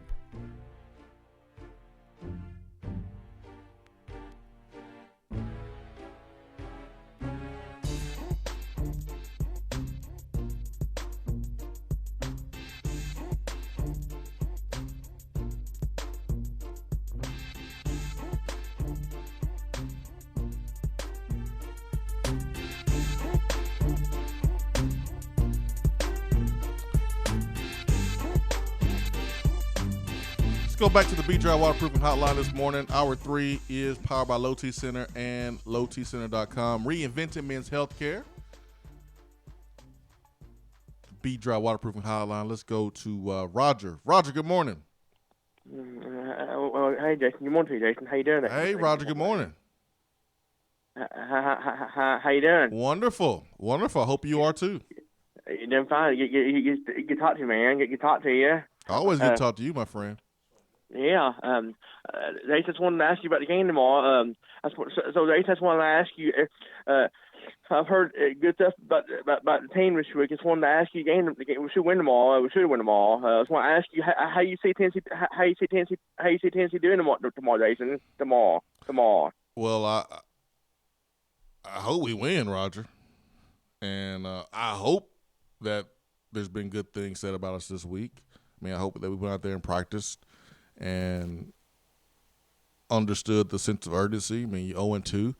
You got to get over losses the same way you get over wins. You gotta forget about it. You got to go. When you throw a pick six as a quarterback, you can't let that bad play carry over to the next play. Or if you throw a touchdown, you can't let that good play carry over to the next play. You gotta forget about it and play the next play. And Tennessee guys, they had to play the next game. And it's a good thing that you're playing against a UTC team that's not going to be physically on the same level as you, but that does not mean you go out there and mentally you're not where you was last week for most of the game as far as energy and effort and intensity. Still need to come out there and do that. Now, do I expect the intensity effort to be the same? No, it's going to be a 12 o'clock game. Come on, man. The Vol Walk starts at like 9:30. Like, people at the Vol Walk will be there just after finishing breakfast. You're not going to get hyped at 9:30 a.m. You're just not. So, no, I don't expect the intensity to match BYU game, but they need to take care of business. They need to take care of business. Who's next? Tramel. Tramel, good morning. What up, baby? What's up, Tramel? Man, I'm down here in the city. You hear me? So you in Chattanooga. Anybody trash talking you? Yeah. Oh, my gosh. That boy, you finna get beat by the home city, ain't you? Man. Just go to Hamilton Place Mall and just shop, man. Just go to Hamilton Place Mall. You hear me? Just go there. Just walk around. Don't even shop. Just put on some old school white feelers and walk around like the old folks. Just walk around the circle. just walk. Don't even talk to anybody because they might trash talk you. Yeah, we down here, man. Hey, so I'm just, I know that Callaway said the team's confidence is down, but I guess I was reading something that was talking about Eric Gray was, when Garantano lost his shoe, that the quarterback was ready to go in, and Maurer. he seemed more excited about Maurer. I mean, I guess because it's his roommate. It's his roommate. And whatever the situation may be, you know what I'm saying? I just don't know how to take that. It's his roommate. You know what I'm saying? It's his roommate, Terrell. That's how I would take it. That's his roommate, man. I know, like, when you're part of a freshman class and when you see, like, your boys go in, okay, man, you get pretty jacked up because, freshmen, you're not – man, this freshman group, I was thinking the same thing, too, but I was like, man, because I know other people, like I would think, you know what I'm saying, quickly think like, dang. If it was an upperclassman, that said that, then I would understand. Right. Like, I would understand you going, oh, well, hey, that means something right there. That's just not a normal comment. But it's a freshman. It's his roommate, too, so. I can dig it. Well, I hope we win this weekend, man, because I can't. I don't know if I can deal with that. Tremaine, you might need to move. I mean, you might have to move. Numb to the fact. I've been numb to the fact, what the season is and what it's going to, I guess, be for a while. I thought we'd be better, but I guess a lot of us thought we'd be better. Yeah, I did but too. We can't lose this game. We can't lose this one because I mean, when he brought that up, I hadn't thought about it either, Swain. No, I really hadn't. No, I haven't either, man. Give me crap about it, but go big Orange. Hopefully we win. I'm gonna get off the lines, man. I know it's cutting close to time. See you, man. Thanks. Let's get to Laura. Laura, good morning. Good morning, Jason. How Hey, are you? I'm great. How are you? Great. Good. Just some breaking news from Chattanooga. Apparently there's a water main break in downtown Chattanooga this morning, and UTC and basically all of downtown Chattanooga shut down. So Ooh, I hate that. Maybe that's like our Fall Navy boat burning. Maybe. Hey, you know what, Laura? It's sad that we need that to happen to feel better about this football game. I know. It's pathetic. It really is. One other quick thing. I hope we can beat them tomorrow, but their wide receiver, number 19, Bryce Nunley, is a shifty little thing, and they're going to throw the ball to him all day long. Look at you, Laura. I like that. Laura, I like this. You breaking down the film for us, giving us a scouting report. So number 19, you better watch out because all eyes on you. He's a really good player. Well, he played at Walker Valley with my daughter's boyfriend, so that's why I know. I know that you are from that area. So are you living in Chattanooga or just around the area? No, I actually live up on the Hiwassee River, north of Chattanooga now, but I'm from Cleveland. Ah, okay, gotcha. So number 19, and his name is Bryce Nunley. He's like all SoCon player, whatever. He's really good. I just hope he doesn't have a career day against us, Laura. I really hope so too. I hope he doesn't, but I guess at this point, as long as Tennessee wins, we can be happy. Exactly. Well, Laura, thanks so much for the phone call. I really appreciate it. This is your first time calling. I called one time, I don't know, but maybe my second time. Okay. I usually tweet you. Anytime, call back. Have a great weekend, Laura. You know what day it is, don't you? Friday the 13th. Yep. What that mean? What Laura just called in about. Oh, well, bad luck and stuff. For UTC. That's why we need bad luck to win. I'm about to drive you around so you can run some errands while your car's in the shop, and then I'm going to the house, and I'm staying in the house until tomorrow morning. Hey, Tennessee loses, you stay in the house till basketball season. How about that? 1,000%. Stay home until basketball season. Oh, man. For Ben McKee, I'm Jason Swain. Fun show. Monday morning, we'll be at Betty Chevrolet to talk about a big orange win. That's right. I'm calling it. Peace and love. We are out. Hour 3 of the Swain event is brought to you by the Low T Center and